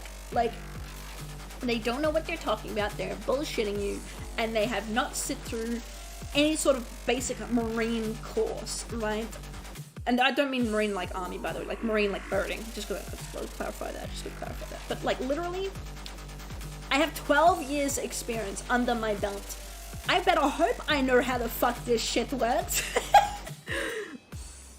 I've sailed catamarans, that's dual hulls, so they're like, yeah, I'll show. Catamarans, they're the boats that are like, you've got the part you stand on with the sail that like comes out like this, and maybe a front sail like this. But then you got the hulls here instead, right? They're those ones, right? So this is a catamaran. So that's kind of what the catamarans look like. So they're like, you know, they're the ones with the dual hulls and the trampoline looking thing, like between the two hulls. That's a catamaran. I've sailed on boats up to 50 feet long and as small as like 10 feet long. I've sailed on Jeannots, different versions of Nolexes. I've sailed on different versions of SNSs. I've sailed on an early days 70s version of an SNS that before they were called SNSs, they were called UFOs back in the day. Okay, I should know what the fuck I'm talking about. If anyone tries to mold me in the comments like after the fact, like, it'll actually fuck you. Okay, fuck you. I will fight you in the comment section, motherfucker.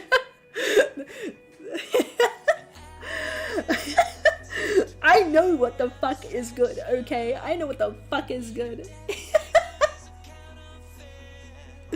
This topic made me mold. The Dragon Prince, that show made me mold. Is Kami Poseidon? Oh fuck yeah. Poseidon these nuts. Got him! But yeah, literally, I have 12 years sailing experience. There's been times, okay. Yeah, I'll switch scenes so that way you guys have pretty art to look at instead of like a random blank canvas. There's been times where I've had like older men, right? Because I used to sail in a club, right? And a lot of time it's the wealthier, older generations that are in these races. They're more casual, like, oh, I'm a tax accountant, dentist, investor with 20 billion houses in investments, you know, and 3 million holiday houses. I bought this brand new luxury boat that I'm going to race every weekend, right? It was those people I'd race against. And a lot of the time, they've been racing for like maybe 5-10 years, you know. So a decent amount, it depends on the person, very much depends on the person. But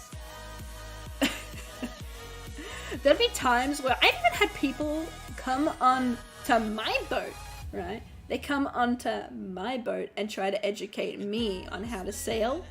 And I remember I was 13 at the time. So of course, I'm just a kid, right? I'm barely a teenager.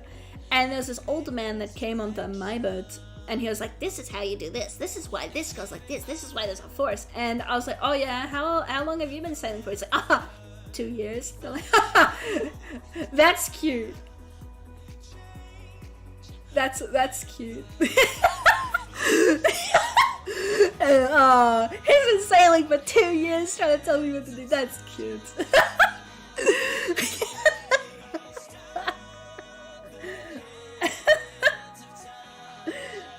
Yeah, I don't know, like, I don't know whether it's the gender thing where it's like, because there's less quote unquote women in the sailing world. It's mainly male dominated. That's basically historical shit. So there's less women in the sailing world, as well as just younger people in general. It's mainly like, unless you're brought into the sport through family or other means, it's mainly just older people with a lot of money a lot of the time, which I don't blame them. Owning a boat is high maintenance and very expensive, especially if you don't know what the fuck you're doing. Like, every time a storm comes through, you know that boat's fucked up. You know that boat's gonna be smashed up by the time that storm's over. It's like, oh fuck, man, I gotta replace the ropes and shit. But yeah, like, I would have people come onto the boat, and they would be like, like, they would come into my space and be like, you're doing this wrong. And it's like, no, I'm not. You just don't know what the fuck you're doing. Okay. So, not only do I know sailing, I also know basic marine law. So that's basically like, for example, think of it like road rules, right? Where you got like, you stay to your lane, you use the indicator, that shit. I know my basic, so I know sailing, I know my basic marine law, and also know basic racing rules, right? I took a course on, because I was going to be, you know, like, if anyone out there knows whether you're watching live or a VOD watcher, but if you know, in sailing, like race sailing, there's multiple positions. You got the sailboats themselves, you've then got I forget what it's called, but it's a motorboat that goes out, that places the markers down, that basically dictates what type of race course, what the race course is going to be. So they go out and they also like monitor the boat, make sure like everyone's safe and shit, and they like keep an eye on the weather out in the water. And then you got the person up in the tower that watches the race and goes like, okay, yes, you crossed the line on time. No, you're early. No, you're late. You did not finish. You did not finish. You did not finish. Slow, slow, slow. Like that person. And also like you can radio to the tower and stuff, right? I took a course to become a tower person and a motorboat person, so that way I can be in all positions. But I never went up in the tower. Actually, that's a lie. I went up in the tower once when I was 12, and that was just to get experience, and I was like, wow, this is fucking boring. Plus, up in the tower in the middle of summer, an Australian summer, it's hot as fuck. I don't want to be up here. No, that you get all the reflection from the water up in the tower. It's like, can't see anything. But yeah, and also out on the boat, it depends on what the sailing group is like. But I had a lot of the time people being like, oh, you've placed the marker wrong, you're in the way. And it's like, no, I'm not. You're just sailing fucked. You're just shit. I'm not in the way. You're just doing the incorrect thing. I'm behind the marker. What are you doing behind the marker, you know? Like, I'm not in the way at all. You're just coming in weird, you know? But yeah, I've even had people, like, yell at me, like, you don't know basic marine rules! And it's like, clearly you fucking don't either. If I don't know them, shit, you must be a dumbass. I had, okay, so when it comes to giving way, because obviously out in the water, there's no such thing as an indicator, like in cars, to know when you're going left or right. So when it comes to people crossing your path, there's a give way system. It's known as port and starboard, which is the same as, you know, left and right. Port is your left, starboard is your right. Starboard, you have to give way. Okay, an easy way to tell which is what and whether you're allowed to give way, I was taught like this. So there's 4 letters in left, just like there is in port, and port is read like the wine, like port wine. So red means stop and red means left. So anyone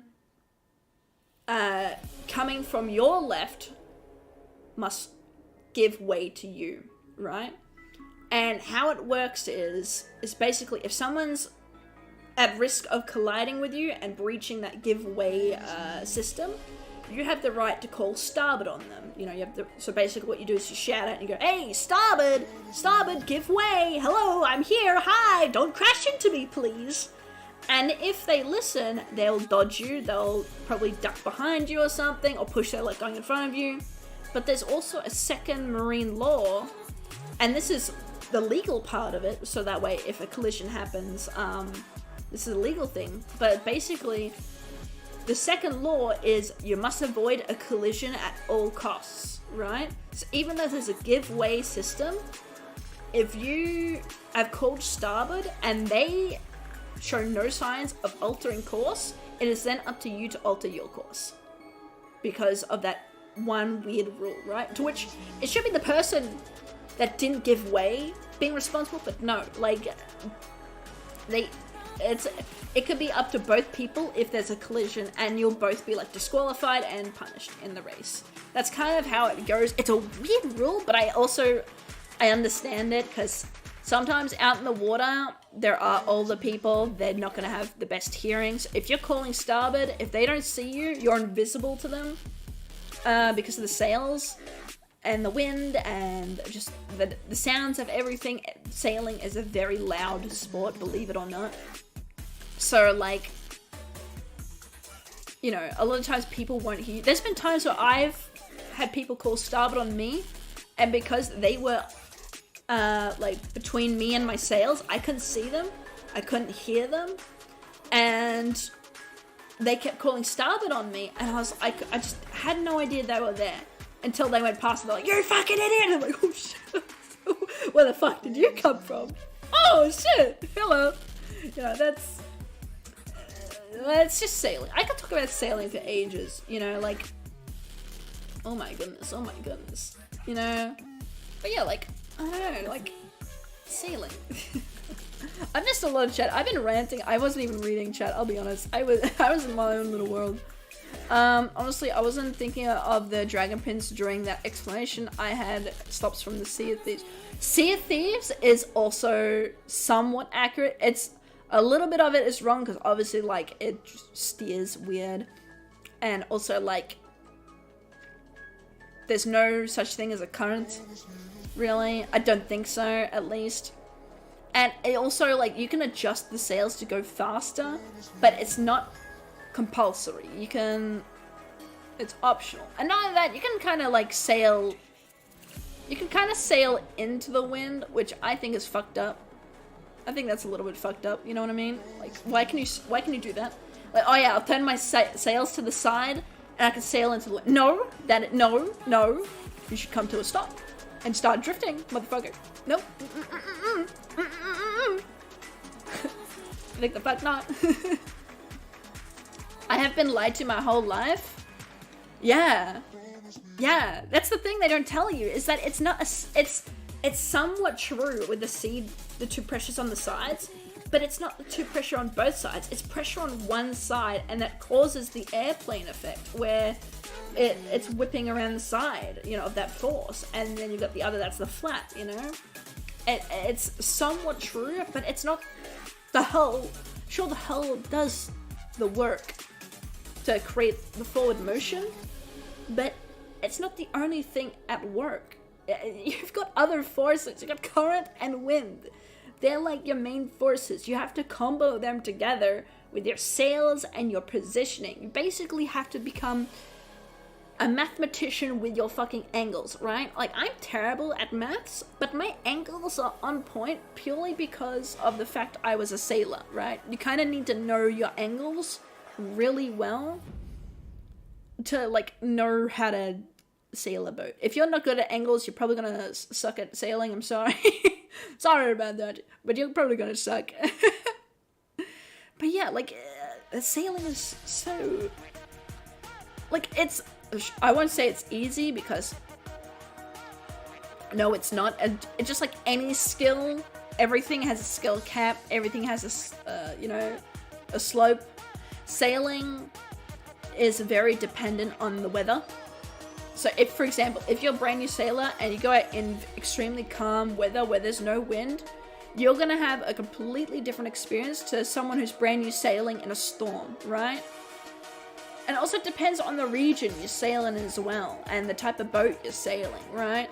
It's very much, when you learn, you're learning circumstantial, pretty much. You're not really learning by, there's no like one size fits all when it comes to sailing. It's very much like, it's very much circumstantial. Like 3 of my co-workers keep their boat in a giant shed at our workplace where we load the trucks. Are they sailboats? Tower person, the one with the flag in Karis. Yeah, not in that game, lol. Oh, sloops go fast sailing into the wind with the sails head on and see if, yeah, see, that's not realistic. You can't, unless you can turn the sail completely around. Wind coming head on doesn't create forward motion. Wind coming from the back though, yeah, it does, because you can, there's a system, if you have 2 sails, yeah, I'll do a drawing explanation again. For example, right? So here's your boat, right? General boat shape.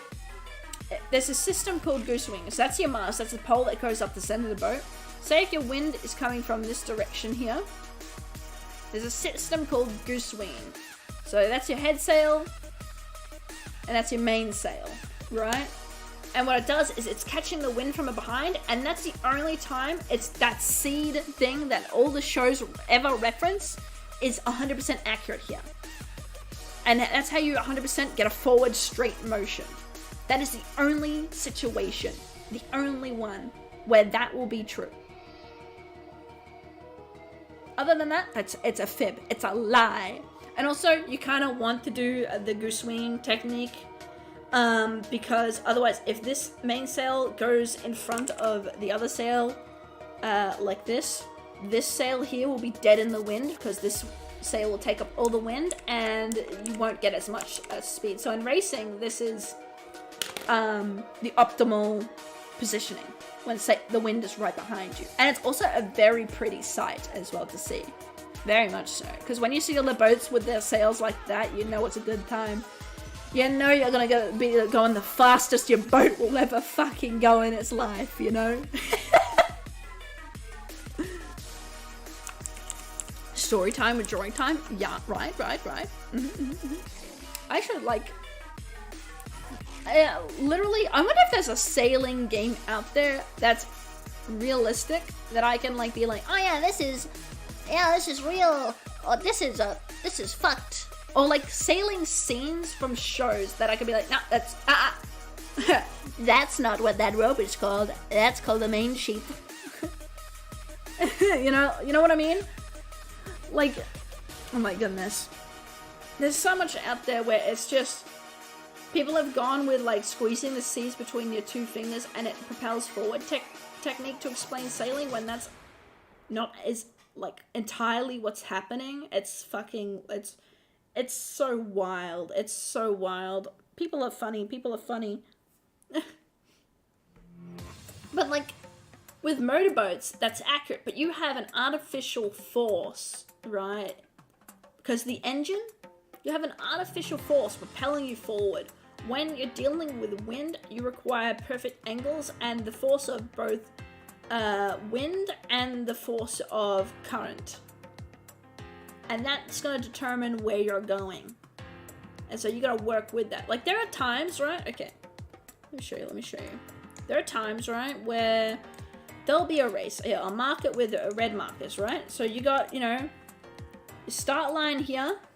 This is your start line. Actually, we'll do start line here, right? So, you cross this line, you fucking win, You got marker here, and marker here. This was my favorite racing format type in the water. And obviously, like, this is kilometers long, right? So this isn't a short race. This is like a normal race. And normally how this goes is you start at the line here, and you do a triangle, a second triangle, and then a sausage. That's kind of how I remembered it, And when you do that third lap, that's when you go over the actual line. So normally this line here wouldn't be directly in line with these two markers. It'll be like down here or something. But for the sake of this explanation, I put it there to make it easier, right? And so a lot of the times, at least at the club I used to sail at, because I've been to multiple clubs, but they would have a similar sort of course, right? And this was my favorite course type because it's always so fun. There are other course types, but they weren't as fun. Yeah, let me actually redraw this line so it's actually more accurate. Yeah, there we go. So there we go. That's the start line there. There we go. So again, the race, when it starts, you go up like triangle, triangle, sausage, and then to finish. There are other boats, so that was only for my boat size. There are other races where you go, you start off, you go triangle, sausage, sausage, and then finish, because with the racing community, especially the sailing community, depending on what races you go to, they have smaller communities, and so there'll be different boat sizes, so every race is like determined on the boat type you've got. Like, you'll have really tiny boats racing against like Olympic-sized boats, right? Because there's only so many races you can do in a week. And so that's for like those very small ones. I think the smallest race I've ever seen with this set here is 1 diamond, or 1 triangle, and 1 sausage, and then finish. And that's because the boat was like a little, like 10-footer, like it was only 10 foot long. It was tiny, little tiny baby boat. And then another one where this boat was fucking massive. It was like a triangle, a sausage, finish. And this boat, I remember, would start an hour after us. So after everyone had started, this boat would start an hour after us. And when you see it start, it would be like, oh, fuck! You know, like, because this boat was just, it was just zoom, zoom! You know, like, it was a fast as fuck boat. It was fast. Like, I remember by the time that boat started, right? So this would be the normal set of my course. So, you know, you got the triangle, and then sausage. That was normally the course that I took. By the time I got to, so I did 1 triangle. By the time I got to here, it would start. So I would always be over halfway of the race and it would start. And when you saw it, it was like, holy fuck! Because that boat always got within the top 5 races. It was a fast thing and its crew were experienced. I think it was like a Olympic sailor thing. I think they would take it like to actual like massive world races. Like they would ship it to like Europe and shit, and it would go like, it was a S tier like racer, right? It was insane. Like a big and a crew of like 20 people. It was like fucking wild. It was very pretty too. It was sleek in the water. It was really nice. Very pretty boat. But yeah, like, that's kind of like how the race courses would be, right? And a lot of the times, the wind would be like coming at this direction on these race courses. So the wind would be coming at like this direction, or worst case scenario, this direction. So it would either be a southerly or northerly. Kind of like that. That's what those wind directions are called, by the way. I think they're at a different angle, kind of, because I'm going based on memory here, but that's somewhat similar, like southerly, northerly, like that. If that makes sense. Hopefully that makes sense. But it basically tells you where the wind is coming from, what the weather's going to be like, you know, stuff like that. Oh, I got the hiccups so bad. Don't save that. There we go. But yeah, hopefully my educational moment, there you go, you learned about sailing. Fuck you.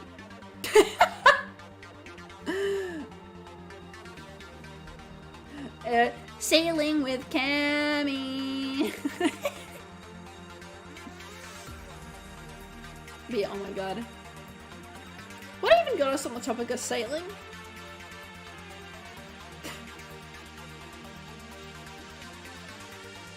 I maybe it had something to do with Moana. I don't know. Something.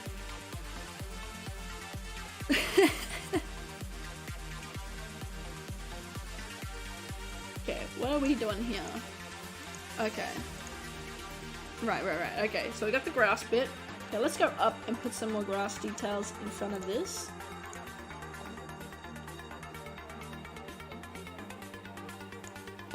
Dragon. Yes, Dragon. Fuck that show. I love the show, but my god,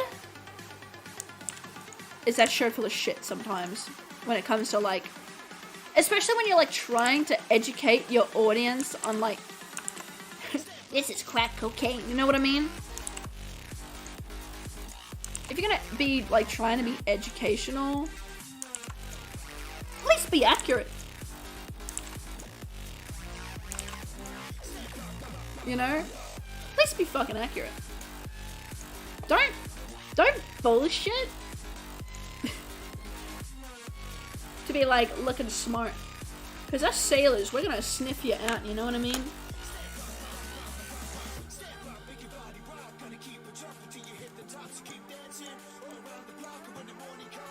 Like the amount of times I have watched shows and I've been like, this is really cool and educational and oh my god, I'm learning so much. And then they do that, it's like, I no longer trust the show. Because like, they've just bullshitted me. You know what I mean? I can't be the only one that thinks so, right? Like, I'm sure like there's other people where they've had like their niches and they've been like, oh, you know.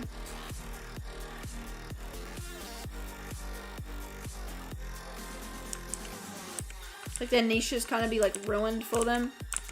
Because like, something to do with like whatever the fuck the topic is like highly incorrect.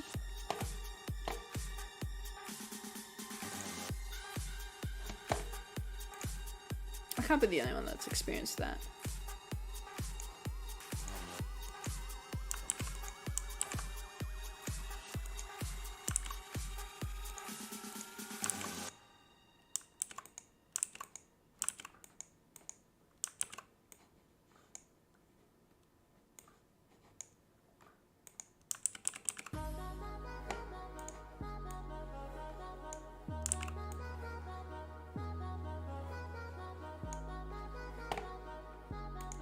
I don't know, I just find shows that bullshit for no reason. Like, I understand if you're trying to have a moment with other characters, but at least know what the fuck you're talking about. Because otherwise you're gonna have people coming to watch your series that might actually be from that field. Like me, for example. Like, watching the Dragon Prince, it was so cool when they were telling me stuff. Oh yeah, this, that. This is how light works. This is how that works. I'm like, oh, cool. Well, the character's learning and I'm learning too. Fun.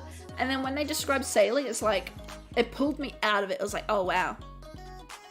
That is not how sailing works at all. And apparently in the newest season, okay, because there's a new season that just came out, there's another sailor scene. Please, my little heart can't take it. Don't do this to me. I should create a video on just smack talking that scene, because the fact that I remember the Dragon Prince being wrong for just that scene alone triggered me like so hard. Game Traders is the goat. True. Oh yes, Game Traders is the goat. Holy shit.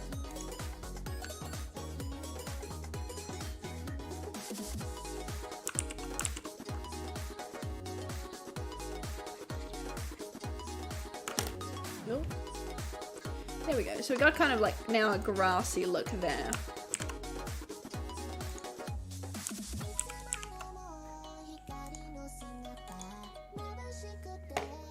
There we go. And then we're gonna erase this here.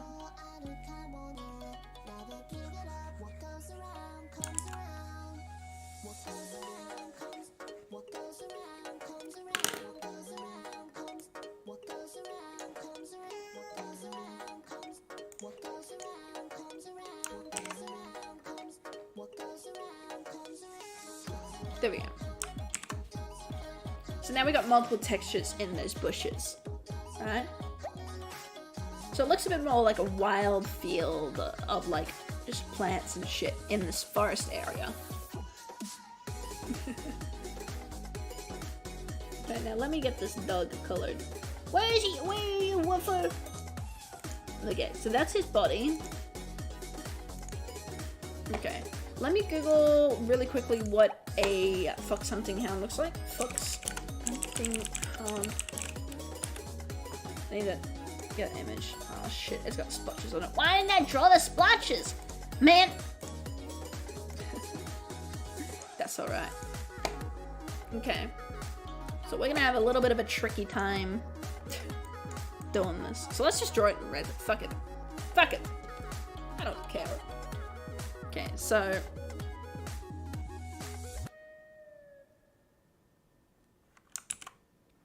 First of all, it's got a little white tail. Comes up a bit.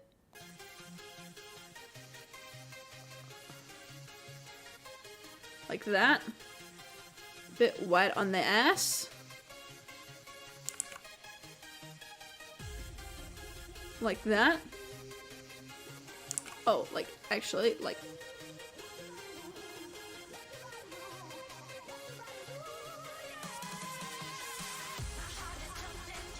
There we go. Kind of like this. So now we gotta color it in.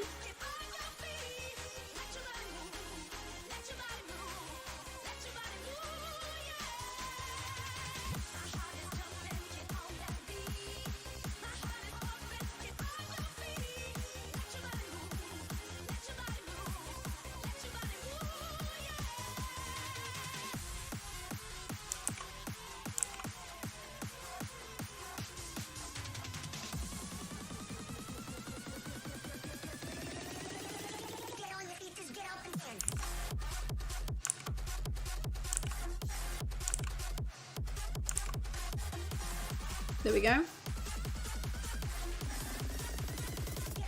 And then it's got a big body splotch. Ah! And next, I'll show you. That's what it looks like. Furry art, furry art! This is crack cocaine. Yes, look.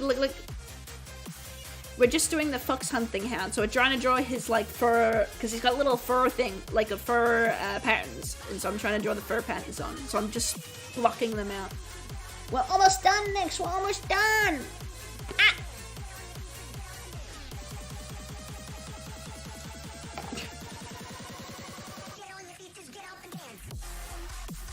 So these dogs have a stripe coming across like this, right? Because both the eyes aren't covered, and then like this, their ear like this.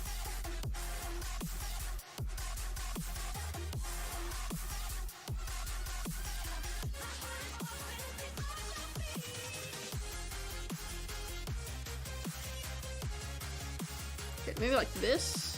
No, this. There we go.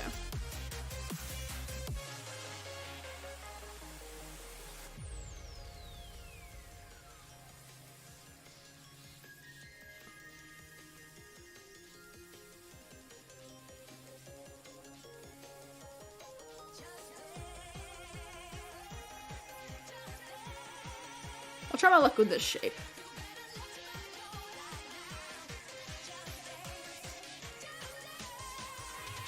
Yeah, we'll try my luck with this shape, okay? Now let me fix this up, because I need this to be layered in a certain way. So let's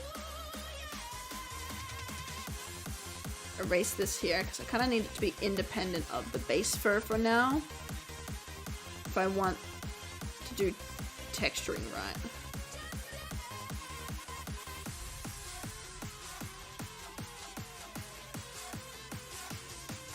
I can also just add little effects as well in.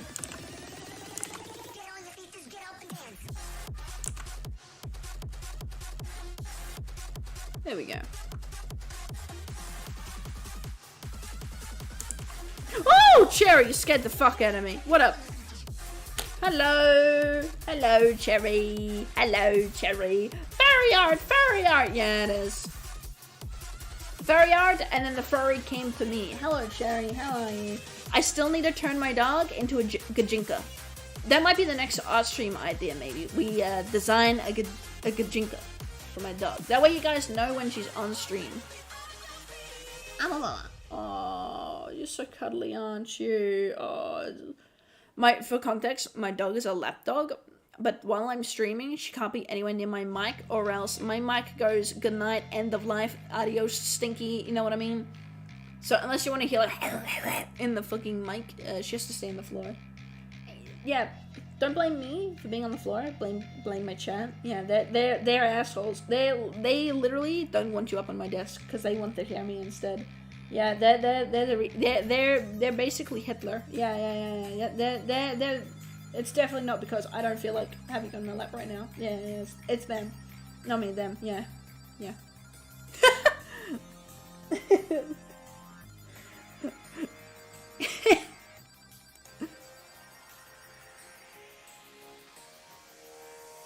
Is that gonna fuck up that tree? It will fuck up that tree. Okay. Don't worry, I'll fix that. Okay, so it's a light brown to start off with.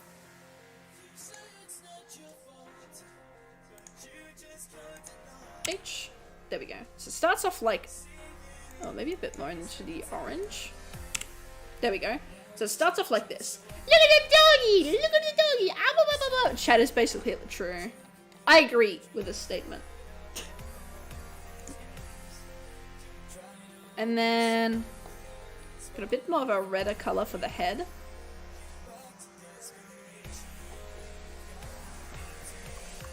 Only a little bit, not much, but a bit of a redder color for the head.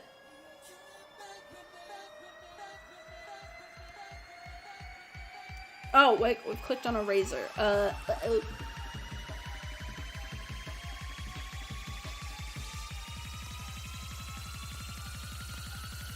Also a little bit in the tail as well. Go in the back as well, just a little bit, just to add a bit of variety.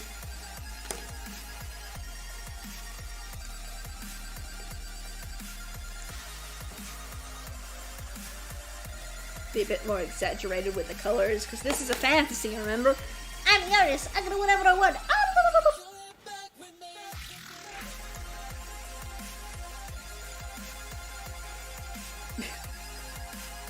And now, what we can do here,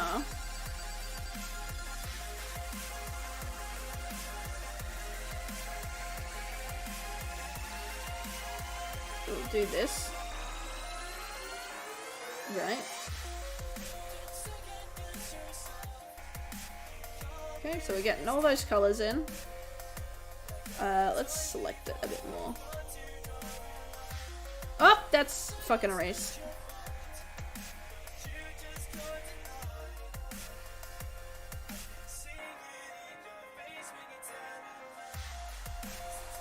Okay, and then we're gonna erase the selection here. Oops. So I don't want to affect those colors up there. There we go.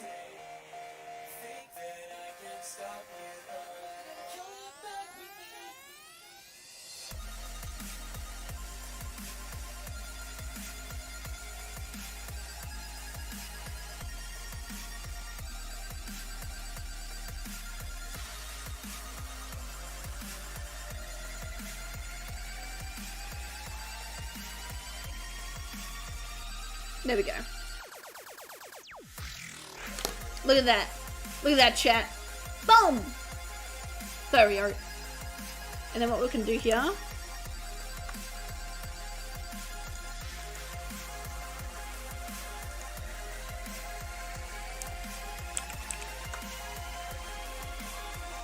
is then we can then do this, which is the blur tool. Where is it? Get the fingertip going. So now, if we get really small, we go really detailed in with the fur here.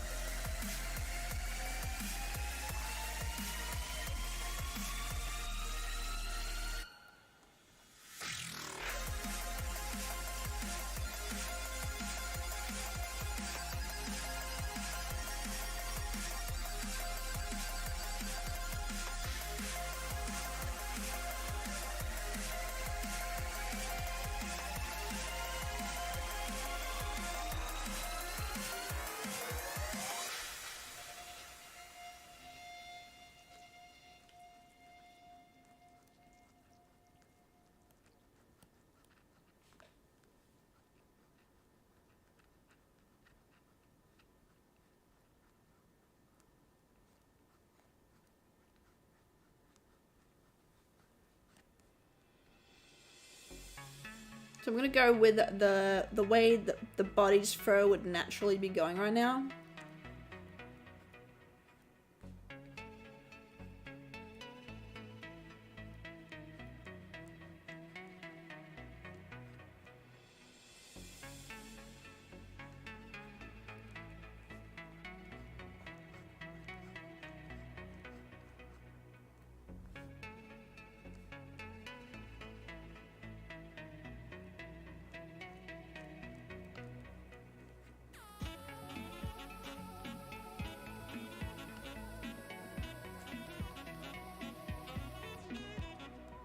There we go.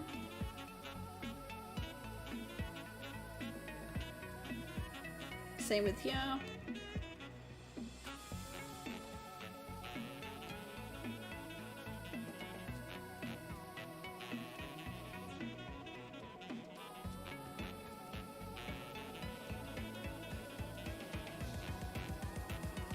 Kind of like that.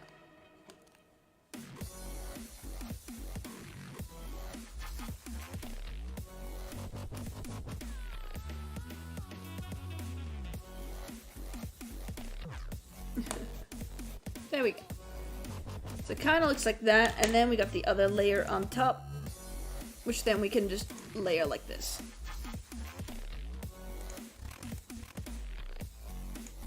Actually, we could layer like this.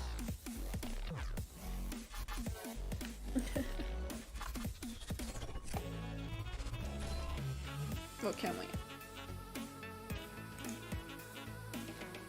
Filter, blur. There we go.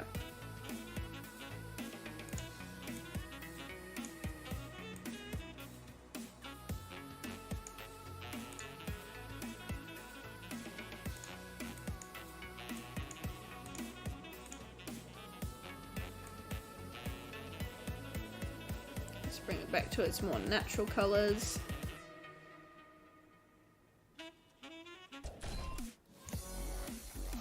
There we go. Kind of like that. And there we go. Now we got the log back because we got the layers right. And then we can get like the browns in. So let's go with a nice deeper brown than this. So we can go with more deeper nose. And then as well,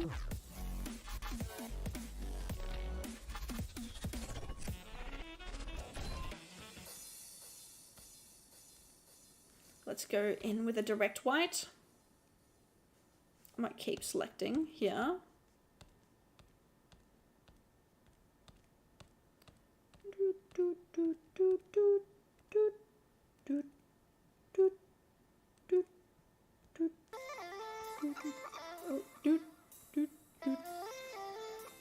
Oh, fuck. I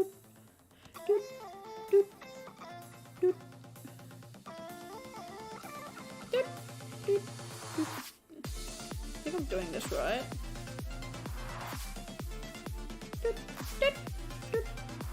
Oh, there we go. Okay, because the dog is a creamer color, the fur is white, so we're gonna go in with a hard white. Normally I avoid shading with whites, but the reason being is this. Right? A bit like that. Alright. It's only a very little detail, but it works wonders. And then what we're gonna do here is we're then gonna just bring the shading back a bit. Hey, what the fuck?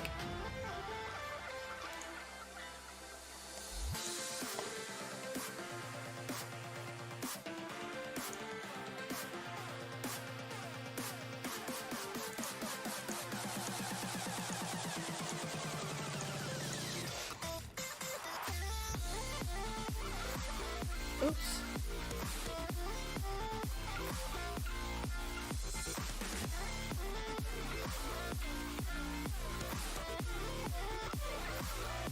There we go.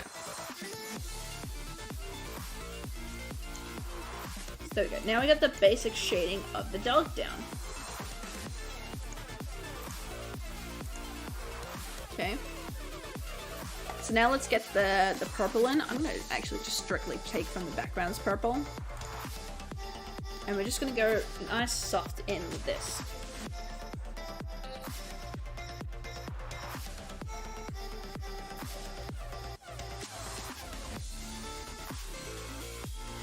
Kind of like this, and then we're gonna go a bit more harder in, oh, that is the wrong ass pen.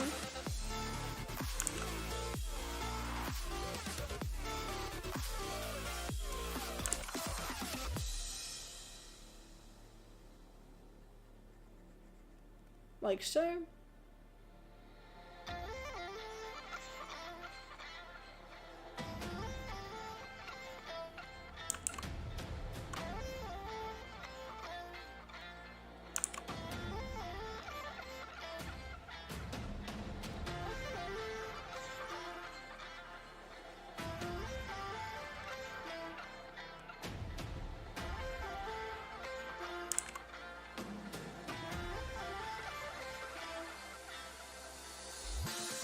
Like so.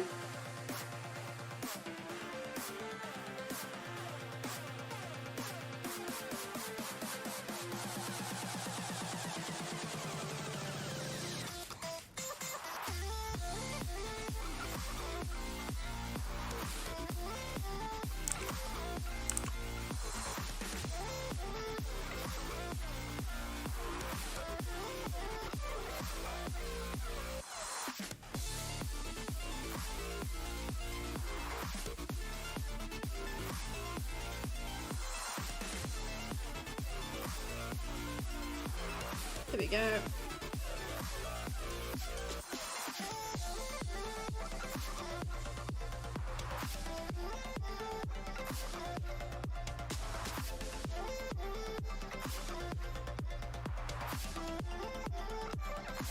Kind of like that. And then we're gonna erase it a bit. Just a little bit.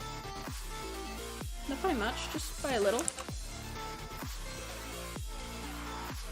Just to give it a bit more texture.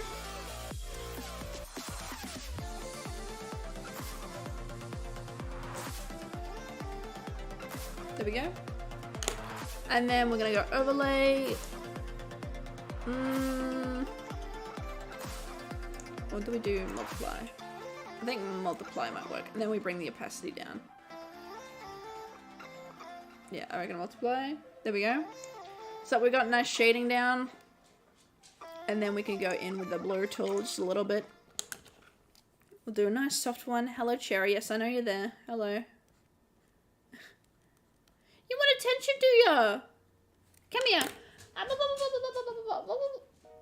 There you go. Oh, that's it. Right there. Did you want to scratch right here? Is that what you wanted? There we go. No more scratches for you. There we go. Okay, another one we're gonna add is just a hard purple. This, we're just gonna use a normal tool like this.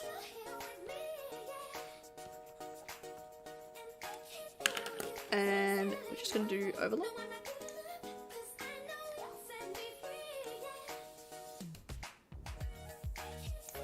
So we're really gonna go with harder purple.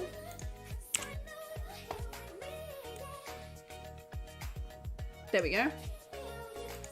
And then a nice bright yellow.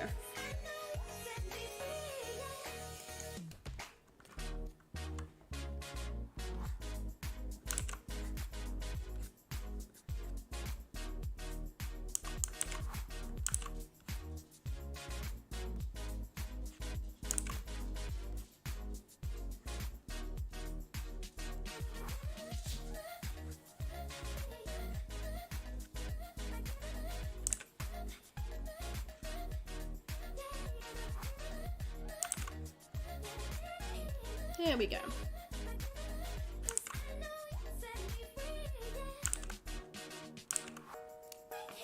Kind of like that. So that's kind of going to be the lighting of the dog. What the dog doing? What the dog doing? Okay, and so now we're just going to lasso this. Okay. We're going to go directly where that is. We're going to go copy, paste. We're going to go under. Now where is the... Let's bring this up to the line art. There we go. This is probably going to look a little bit funky. There you go. Ah! What is happening, Cami? It's okay. It's okay. I promise. I'm gonna blur it like that. And we're gonna do that. So now it's the layer on top.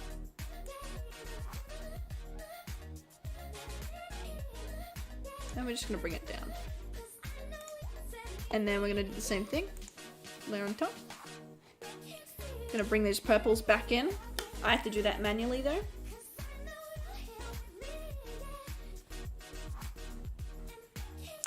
I'm doing this the wrong way, aren't I? Yeah, I am.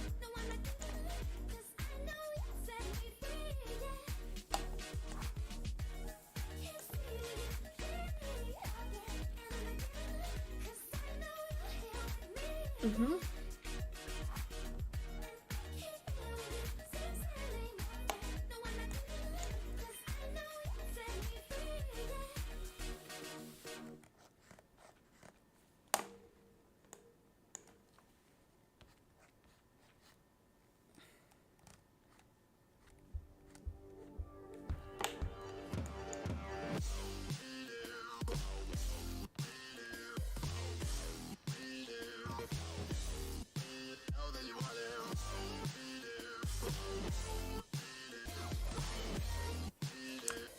There we go. So now we got kind of the general shading of the dog in. We didn't color his eyeballs! Oh my god, that's the eyeballs! I'm just gonna do this. I'm just gonna do a little ball.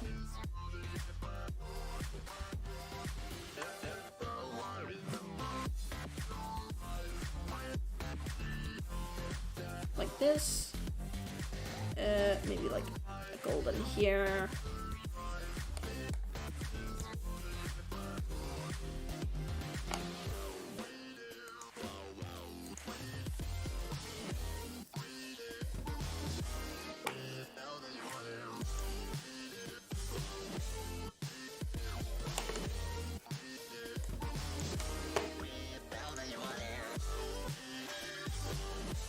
There we go.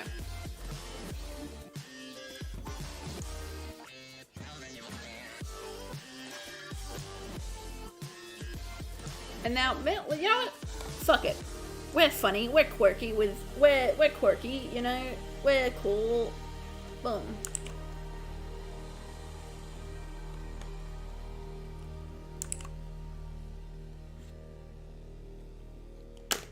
Boom. Look at that. And then we can bring a purple in there.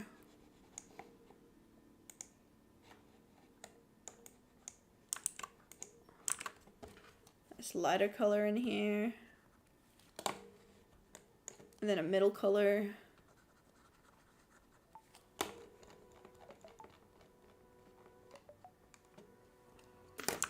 There we go.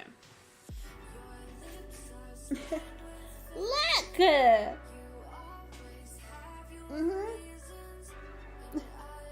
I've just realized something as well. Everything has got a purple yellow hue to it, but I never added the purple to all the bushes. We're gonna have to go through all that, gentlemen. Oh no. Fuck. I forgot to add all the purple to the shrubbery.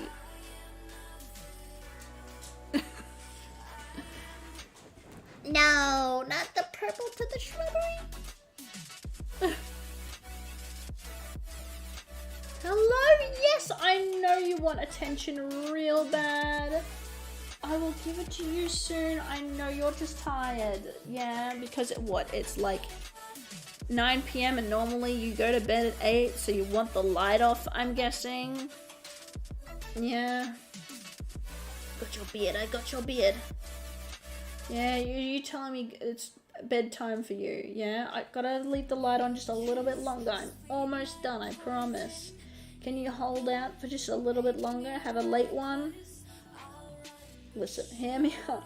Can I bargain with you, dog? Can I bargain with you? Please? I know you like going to bed early so you can wake up at the crack of dawn. I've seen it. But please, I beg of thee.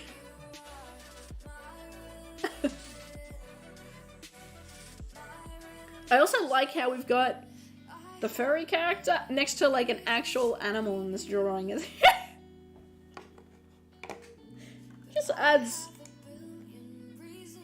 this onion. This onion has layers. Okay, where is that layer there? Let's select it again. I forgot to do the shading on the ground as well. No, it erased it. Knee. Nee. Okay. Where is the grass? Underneath.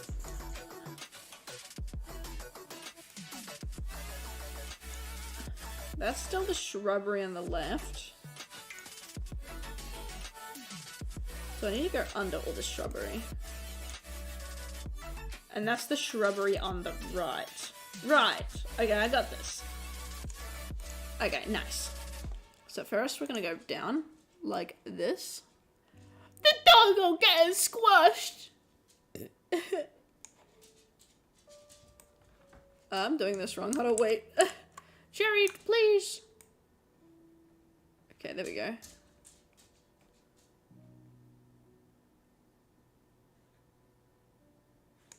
Oh no, I'm doing this wrong.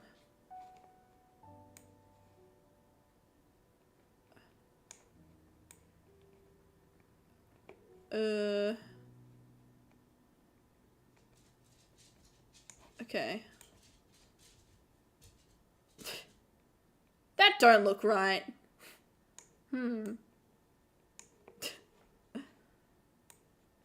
Creeper. Aw, man. Oh, this is not gonna match up. Cherry's bumping my arm! Yo, this doggo ain't gonna line up. Oh no. Wait! Oh, I nearly got it. Oh, shit. Oh, unless I'm stupid. Hello? Oh, either way, it's not gonna line up. Oh, I see. Okay. Anyway, I can bullshit this. Oh, where? No! It's not gonna work, chat.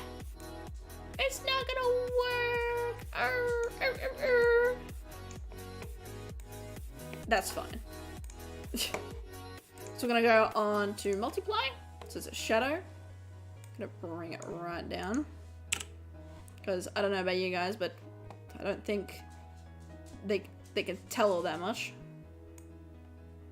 Okay, and we're gonna go boop. We're gonna go. Oh, we didn't do that right. We're gonna go. Boop. And hopefully this won't fuck up the shading too much. Boop. There you go.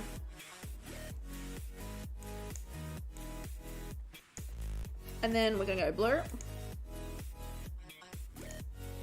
Just to soften up the edging. Wait, was that the save button? That is the save button. Okay, I did not know that. I thought I clicked a random button then. I was gonna cry. Filter. Blur.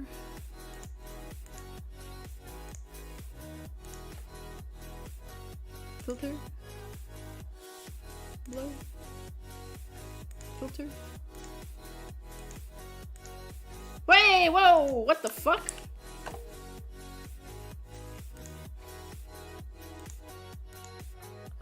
Oh, I'm stupid, okay.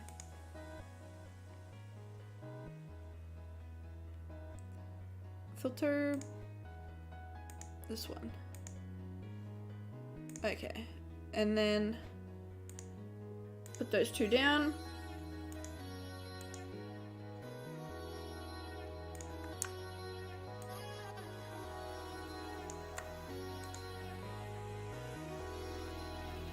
There we go. Every time someone says shrubbery, I want nights out of me wanting their shrubbery. What does that mean?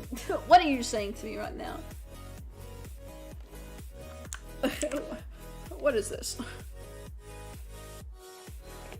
Oh, maybe we go a bit more purple with the color.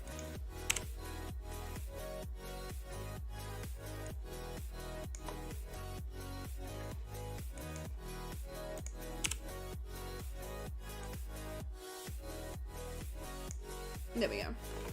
And then what we can do as well is, because I didn't like how this shading turned out, I can then just do this. Yeah, look at that. Boom. Let me pull it back a bit. There we go. So now the doggo has better shading. Oh boy.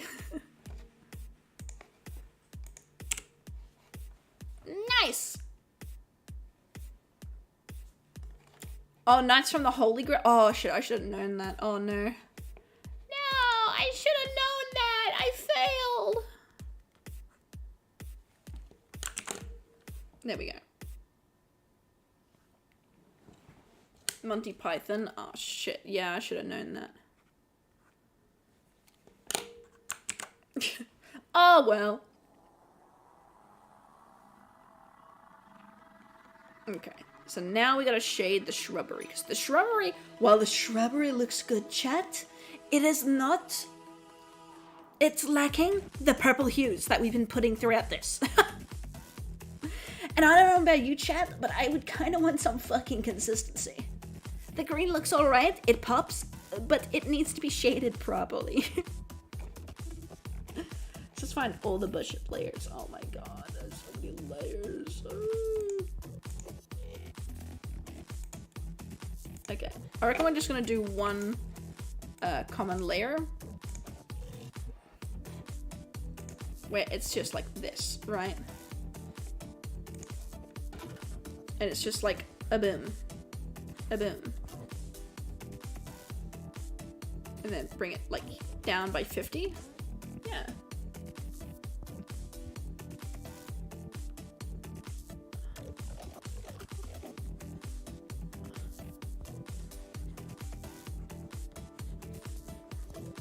Why is that not doing anything? What layer is this?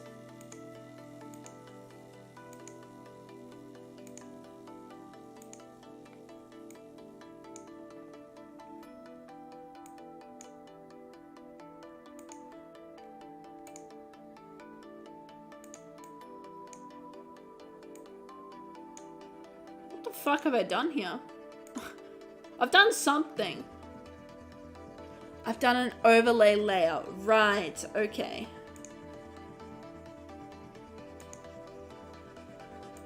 So if I switch this.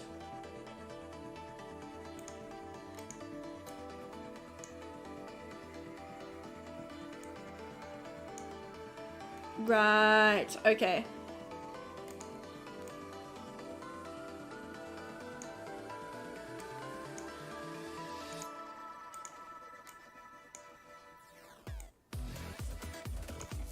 Nice.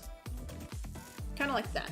So see how that's kind of pulling the color out of it? It's putting a little bit of shading in there as well. That's what we're doing. That's what we want. So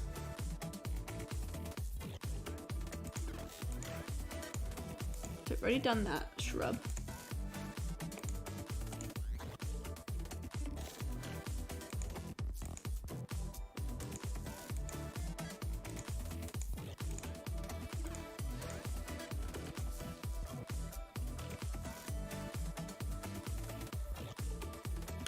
Yeah.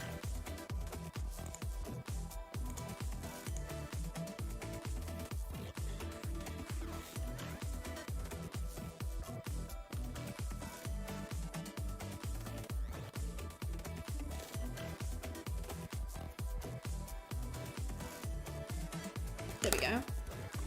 So see how we're kind of bringing the color out? It's like the light is suddenly rapidly declining in it, and we're bringing those unnatural like shades in. That's what we're aiming for.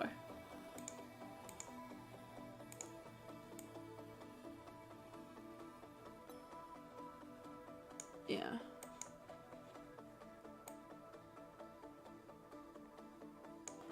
There we go. So bringing those shades back in. Oh, I've missed. The whole deal is that they're the most dangerous people to cross, but because they curse the word knee, all they want is a sacrifice is a shrubbery. Ah, I see. I read that fucked, but I did understand what you said. Don't worry. Okay,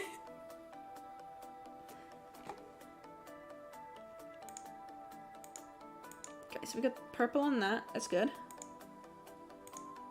as another new layer here. So let's get some purple on this.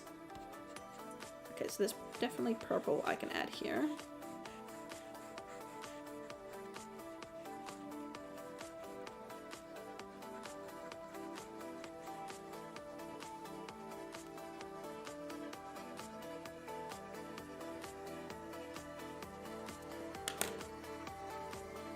Oh, and look at all the layers it's adding as well by just adding that purpley bit. Just adding that little bit of purple. You can now see all the layers of the shrub. Damn, I'm good. Damn, look at that. Shee, shee, shee, shee.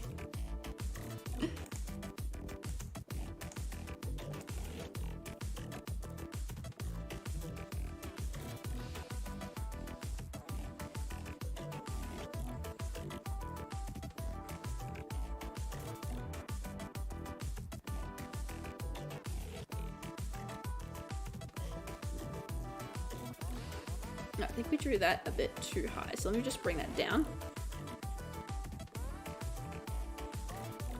There we go.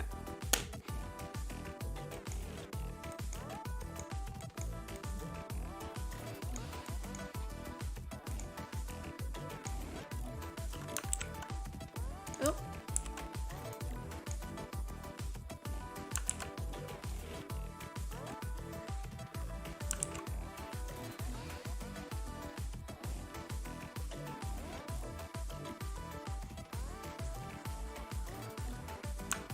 There we go. Oh my god, I keep pulling up. Ah! I keep pulling my little taskbar add thing. Don't do that. Okay.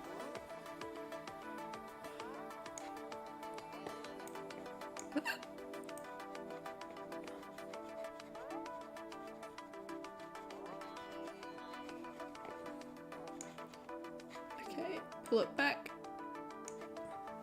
There we go. And just like that, by putting purples back into this, we've now matched this with the shading of the scene and the set. Just like that. Just that little bit, right? And you can see the difference from these shrubs here to these shrubs here. Right? And it looks really well done as well. It looks really nice.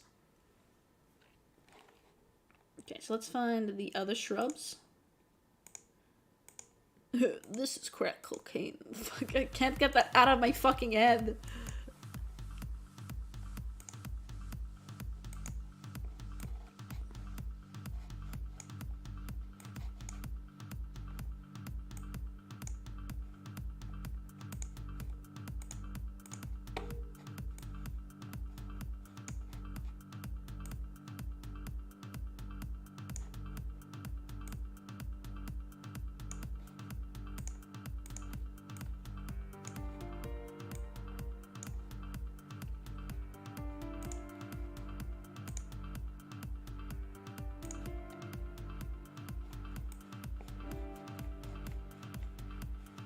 There we go. Okay, so this is the beginning of the shrubs now, I think.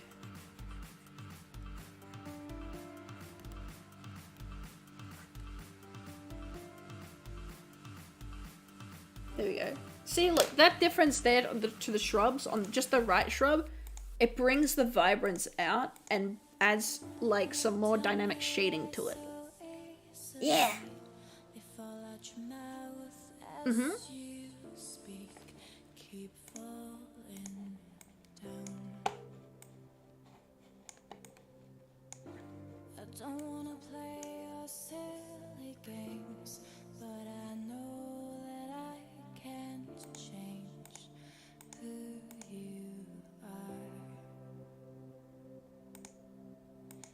Those weeds. Hold on a minute, we're missing some weeds here. That's the shading. Okay, that's that. That's that. That's that. Okay, but what about this shit here? Is this like even lower? Am I stupid? No way.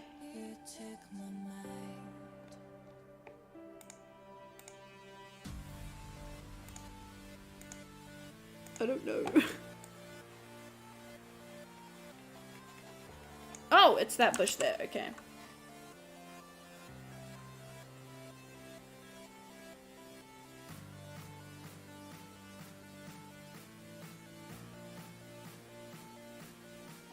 So now we're gonna pull a bit more of a purple into that bush here. Only a little bit. Just because it is further away. Mm-hmm.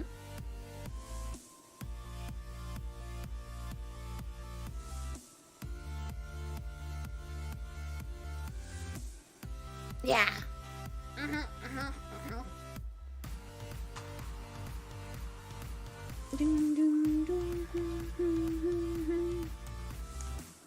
Okay, do we have some bushes now? No, that's still the same bush. I think this is it. Yeah? Not exactly. There we go, found them. Thank fuck for that. Oh. I was starting to sweat a little bit, chat. I was starting to worry about what layer this shit was all on.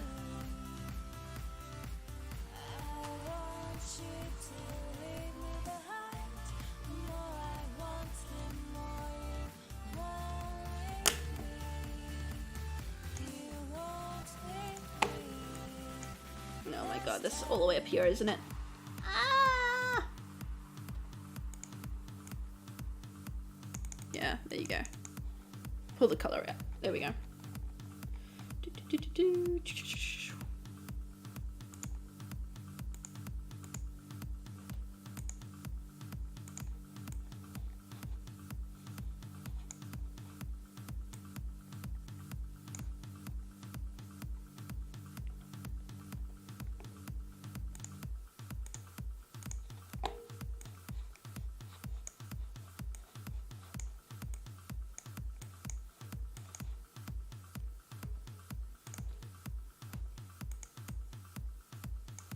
There we go.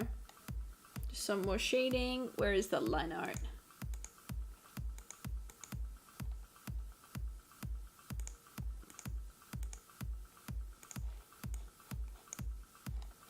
There we go. There we go. That's kind of... There we go. We got the bushes down. Got the bushes down. Got the shrubbery going. We got everything going good. So now we just need to work on this background here. So firstly, I'm gonna first save. Also, I'm going to want to work on a marker.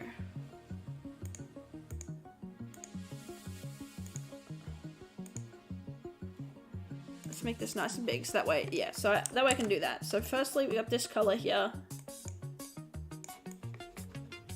So I want a nice purpley color to be a base. Because I'm gonna build a light base on top of it. There we go. And so now we can erase this.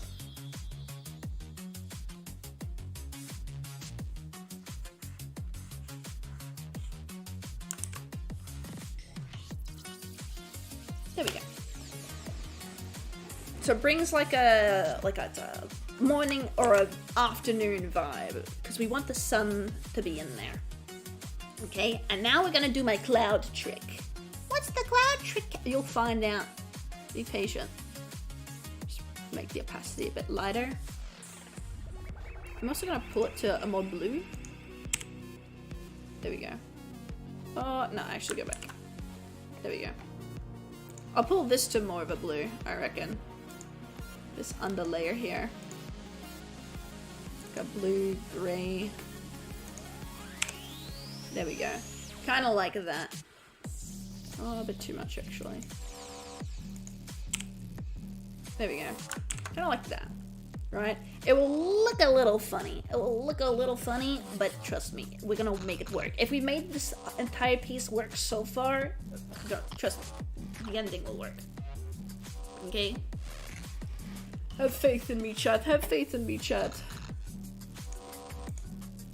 Okay.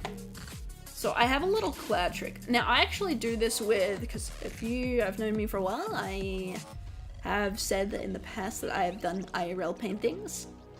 So if you have, well, not IRL, but like, well, oh yeah, IRL. Like IRL paintings, oil paintings, but I can paint backgrounds. Like, I don't do it, I don't enjoy it, that's why I don't do it anymore. I like cartooning instead, but I do have the skill to paint backgrounds.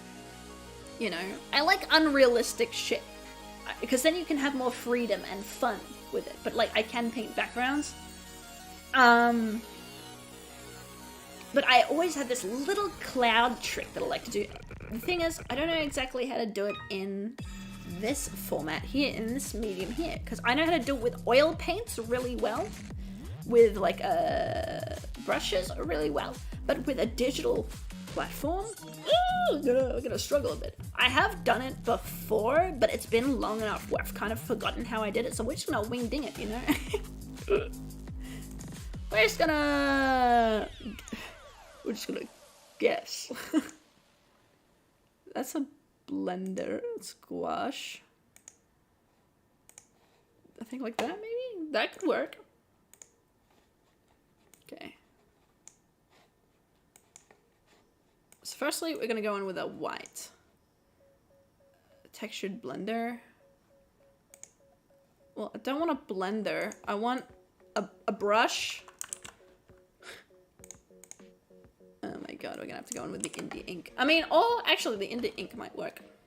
So firstly, we're just gonna draw some clouds. So firstly, we're gonna draw them really faintly in the back here.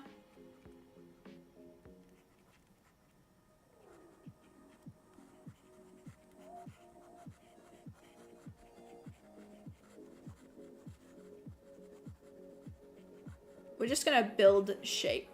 What I recommend is just doing long squiggles and working from dark to light. So see how I started with basically no color, and then what I'm gonna do is then work with a circular motion with my brushing technique, and we're building the shape to some of these clouds here.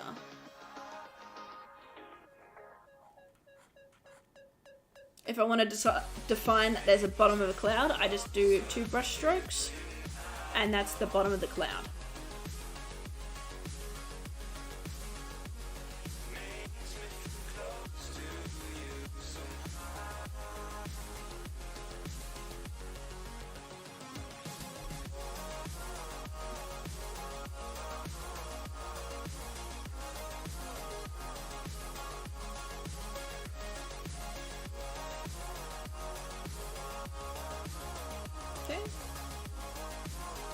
Now you can see these clouds are very light for the scene. They don't match the lighting.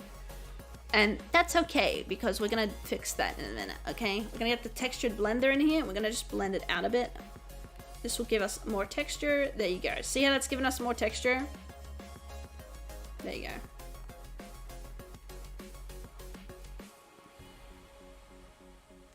So it's making our clouds a bit more free. There you go. So there's our clouds there. Now what we're gonna do to match them in the lighting is we're gonna copy and paste them. That's gonna make them brighter. Don't worry, because what we're gonna do is we're gonna bring them down with a nice deep purple. And then we're gonna do this. Get our erasure tool here, needed.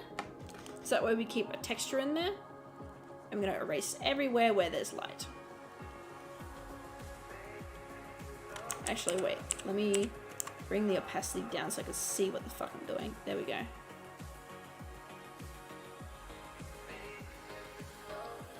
So this will put emphasis on the fact that these are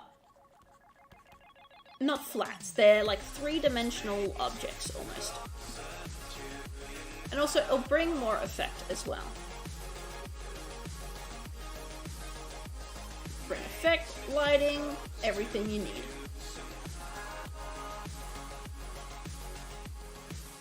Like that. And see, it makes the clouds even more lighter in like just general appearance. And then what we can do here, again, on top, and we're gonna go with this exact yellow here. Now you might wonder, Cam, what the fuck is that? Trust me, trust. So we're gonna pull the image so it stretches a little bit. And then we're gonna erase the tops. Just like this. Oh no, not the tops. I'm stupid. Don't mind me. Okay, we're gonna erase the bottoms. Chat, I was having a moment. I apologize.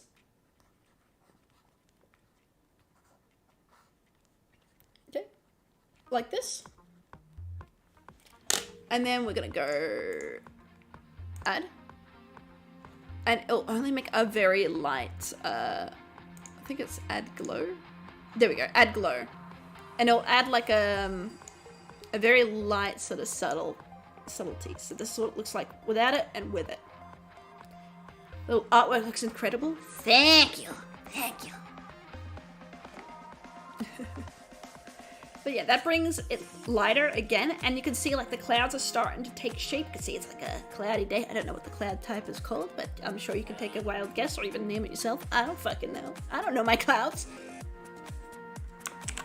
It's also good to do cloud study as well, so you can learn the different types of clouds, but I just do the general fucking clouds everyone else does, which is just put splotches everywhere until it looks alright. That's what I do. And then what we can do is this. So grab this, and then we're gonna do add. Nope. Add glow. Yep. Like that.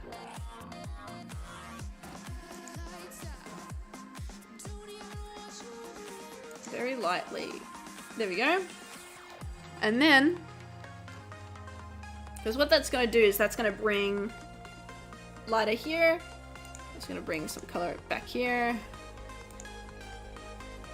No, we're not. We're going to bring that down. There we go. And so now,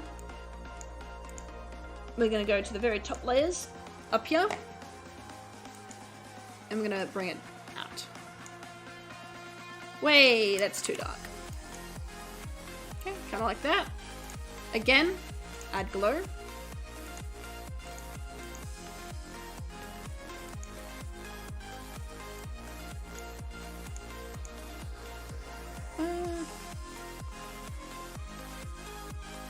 And then a purple.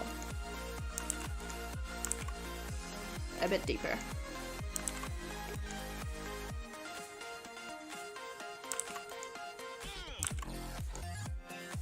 Kind of like that. So we're kind of now like relighting the scene kind of on top.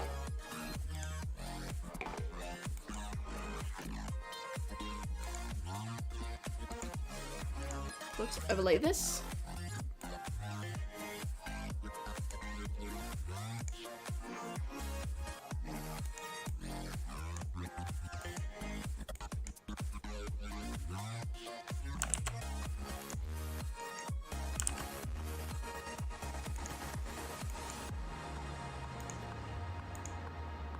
Add, overlay.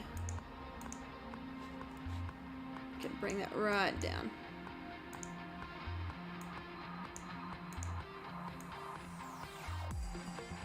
There we go. So that way now the scene is starting to get a bit of a glow to one side, but then going off to shading with the other, as if like we're slowly heading into the forest. You know, we're getting to the darker parts of the scene. We've gotten away. You know, the dog's in the light, but we're in the dark. We've gotten away. We're hidden. We're out of there. Your detail has evolved. Thank you, thank you. That's kind of what I'm aiming to do here.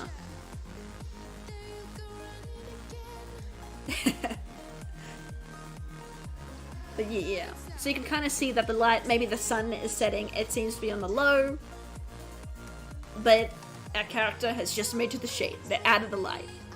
They're out of the dog's sight, even though in reality they would still be able to be tracked, but we're not going to question that. This is crack cocaine. I'm sorry, I keep saying that fucking meme. And now what we're gonna do is my little nifty trick of, I'm gonna save duplicate PNG, and do whip 1. Yes, and we're gonna go open. Whip 1. So this is now just gonna create a normal PNG of the entire scene we just did. Right? So this is the entire scene we just did. Right? And now we're just gonna paste it. Right? So we've still got the entire layer there. Oh shit, I didn't mean to do that. But here's what we're gonna do. We're gonna blur using the blend tool. Oh, wait, no, not blur. We're gonna filter blur up here. Gaussian blur. There we go. So you can see it kind of slightly blurs out the entire image. On stream, you might not be able to see it depending on what device you're on, but it is a little bit blurred.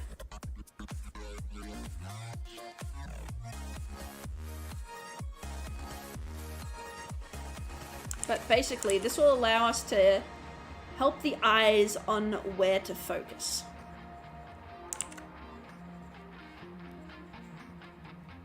So I'm pretty much telling the scene, hey, we want you to focus here. So you can see, like, over here is now blurry, but if we go to the face, it's not. If we go to the trees over here, blurry. If we go to the dog, not. So we're kind of just indicating to the eyes where to look. This is how you get people to know where to look without being like, hey, big red circle here, look here, right? And here's the difference, right? No blur, blur. No blur, blur. It's very subtle, but once you got it, it really sells the scene. Let me just raise this a bit more. Yeah. There we go.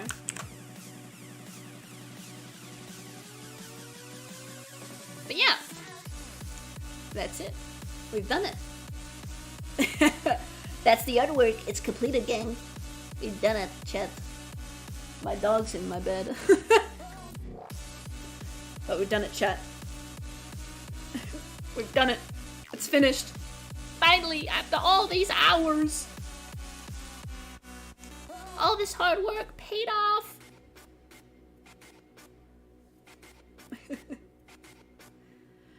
What do we think, chat? What do we think, chat? Yippee! Yes, yippee! Hell yeah.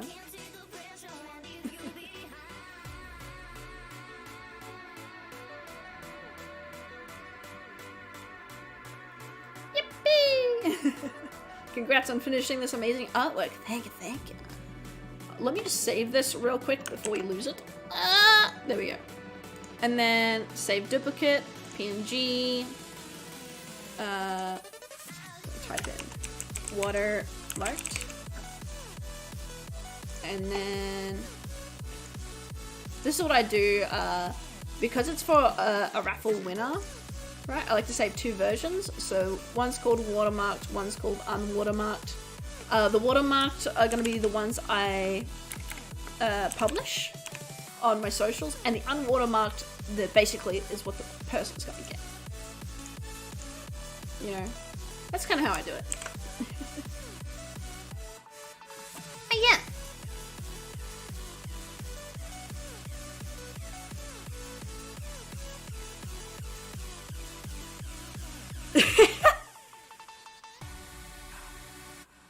We've done it, chat. We finished.